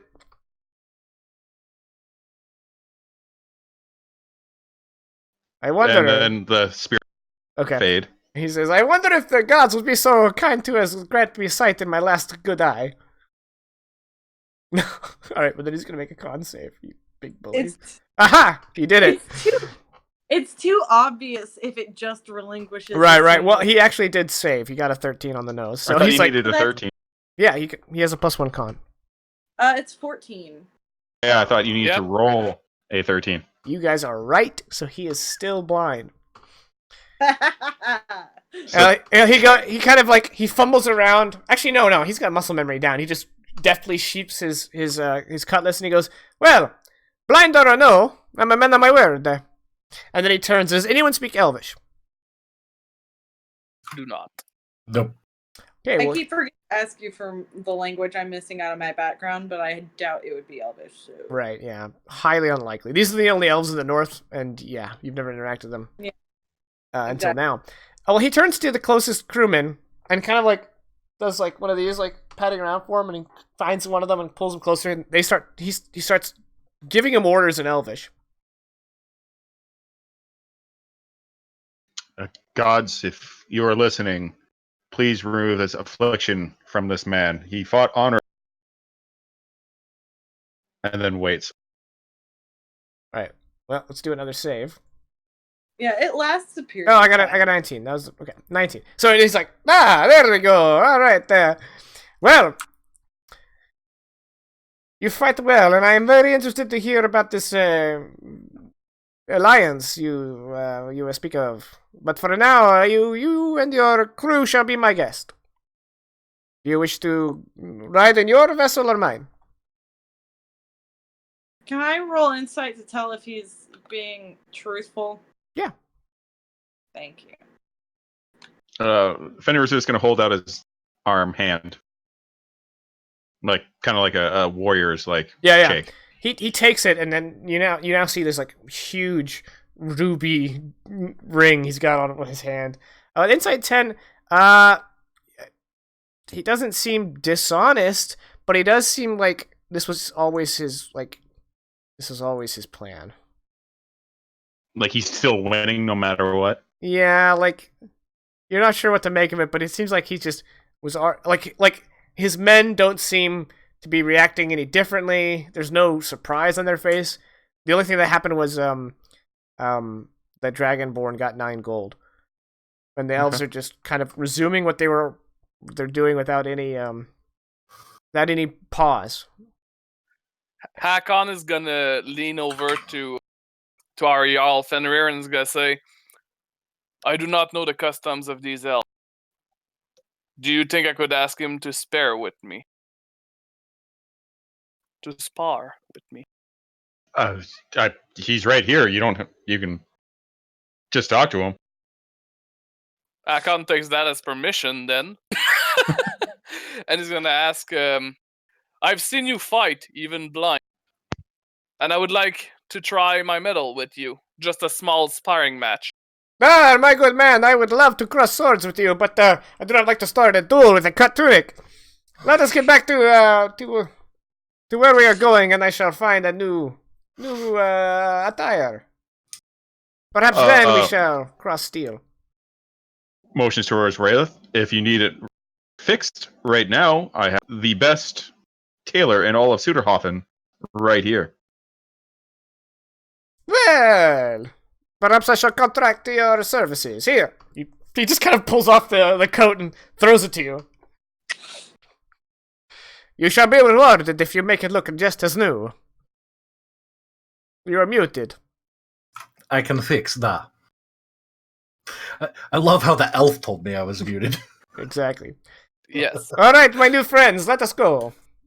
Do not worry, your other ships will be taken care of. You are now guests of... What's his fucking last name? Of Commodore Sino Ramberti. Oh, I should add him to your journal. Well, Commodore Sinor, I would say your last name, but I'm afraid that my simple tongue will butcher. You are in the presence of Jarl Fenrir Einars, Jarl of Suderhofer. I guess that was implied by the Jarl. Huh.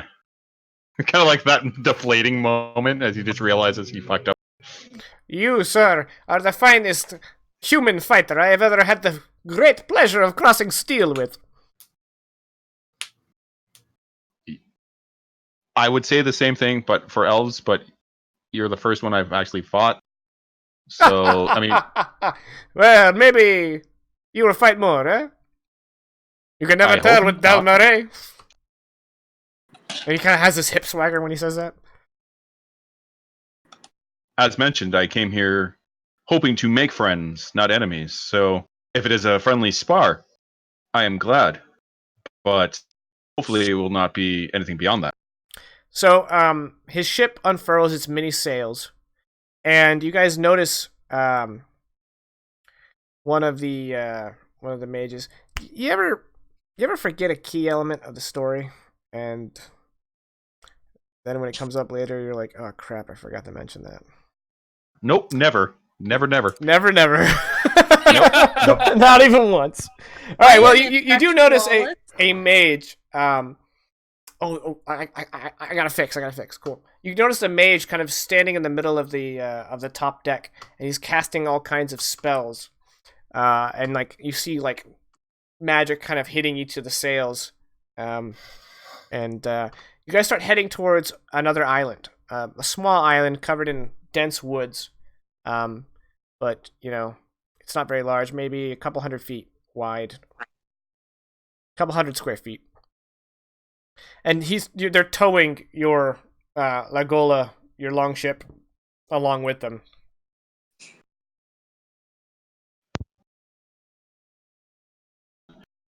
I do have one request of you, Commodore.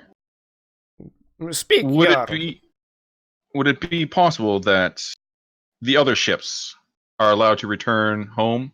They are weary from our travels, and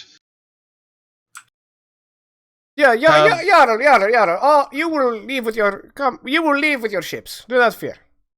And if any more of those Malud folk bastards try to follow you, we will deal with them.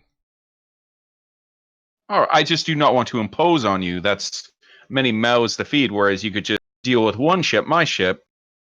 He grins and that golden tooth sparkles off the sun. He says, "Yeah, you have your own food, right? Come on." True. I just did not want to be a rude guest. This will not take long, I hope. Ominous. All right. Ah. You come up maybe 200 feet from the shore, and seemingly just kind of coming out of the wood is a rowboat, and the Commodore insists that the four of you climb aboard as he and a handful of his Del Marais sailors come aboard, and you guys row up to the shore. And he's like, this way. And there's an obvious path leading into the island. One last question, Commodore, just before we get there, and it's just something that's been kind of tugging at me. Why were you so interested to have Raelith and Hakon, the half-giant dragon man, on board? He First time seeing them? He claps your shoulders with both his hands. He's like, my friend Diaro, all will become clear very shortly. All right, I'm just a very inquisitive guy. You seem like you have an open mind, which will be very valuable. Come on. Also ominous. All right. He leads you down this winding path through the woods, and eventually you come to a small clearing, and this a glade, and you see an old-looking elven druid, and he has made a shrine in this glade. And Ramberti says, "This is Ardor de Cravaria, seer and exquisite cook. Mwah! If we have time, you must mangia dogo. Come." And as he leads you into the glade, and you guys kind of step off screen, we're gonna fade to black and put up a to be continued, because that's gonna be where we end our session for the night.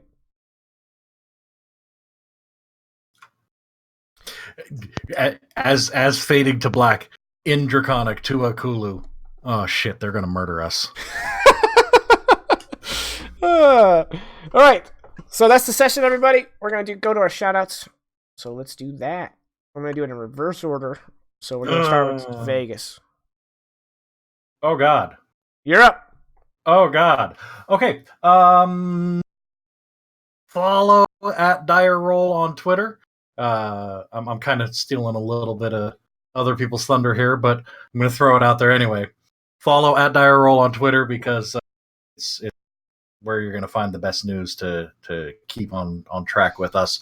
Also, if you'd be so kind, at the DM Daddy YT, as in YouTube, on Twitter as well. That is mine.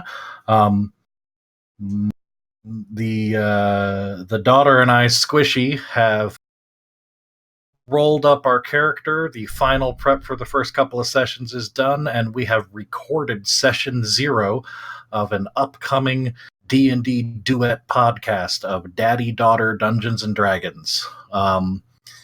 And keep an eye out for that, because that's going to be a lot of fun. I've shown the folks here a little preview of what she's playing, and just like her father, she is an adorable little edgelord. So it's going to be a lot of fun. Follow me on Twitter, and we'll get some updates on that. First couple of sessions should be recorded by the end of this week, and then I'm thinking probably end of September is when the podcast goes live. So yeah, thank you. All right, well, thank you, Vegas. Pierre.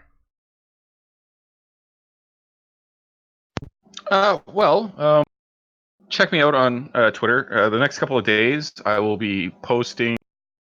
So for my birthday, which was not too long ago, one of my players 3D printed and then painted a whole bunch of dungeon tiles for me. So I'm going to be going through that, putting them together. I still haven't actually seen what I have. So I'll be posting pictures of that, of me designing some rooms. There's a lot. I have several boxes of them.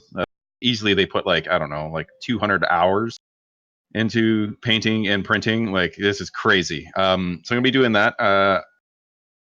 Follow me at Twitter at Fizzorobato. You'll see that. I also have some really big news coming up in the next week or so. I don't want to spoil it this week until I have all my eggs in a basket. but I'll just give a little spoiler. I'm doing a session 0 tomorrow about an upcoming project, and hopefully that'll be awesome. Obviously, follow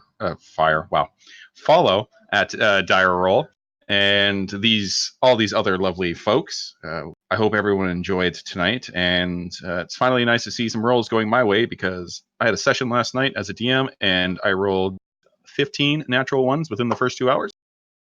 So good times, and ended with a TPK. But yeah, that's it for me. All right, well, before we go to Caddy, happy birthday, PR. Yes, Yeah. happy Thank you. birthday. Birthday. Related as it is. Mhm. All right, and Caddy. Hello.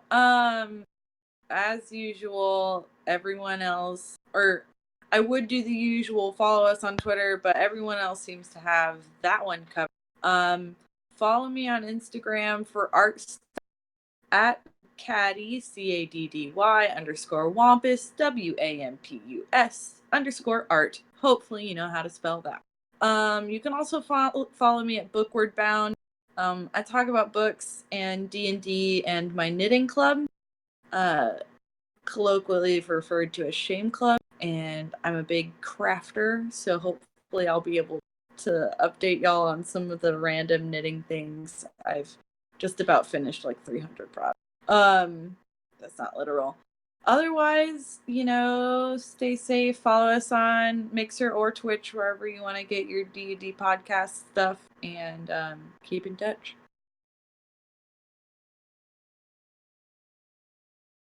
All right. Well, thank you guys, as always, and thank you viewers for tuning in. We should be back next week. If I'm not mistaken, someone's not going to be here, or am I got my dates wrong? That was all last month, right? So we're done with the absentees. Cool. We're all going to be here unless something happens. So we'll You be just back. jinxed it. Yeah, shut up. We will be back next week, and if you're interested in Three Kingdoms, I'm streaming that on Saturdays, same time with my brother. But the main thing is Dire Roll, and if you want to catch up on previous sessions, there should be a link down below to my YouTube, which is I'm just using as an archive. You can watch previous campaigns, you can watch previous episodes of Endfrost, and otherwise, we look forward to seeing you guys all next week. We're going to continue the campaign. Lots of fun stuff. Going to keep interacting with the Italian elves, and it'll be a lot of fun. So, thank you guys for joining us, and good night. До свидания.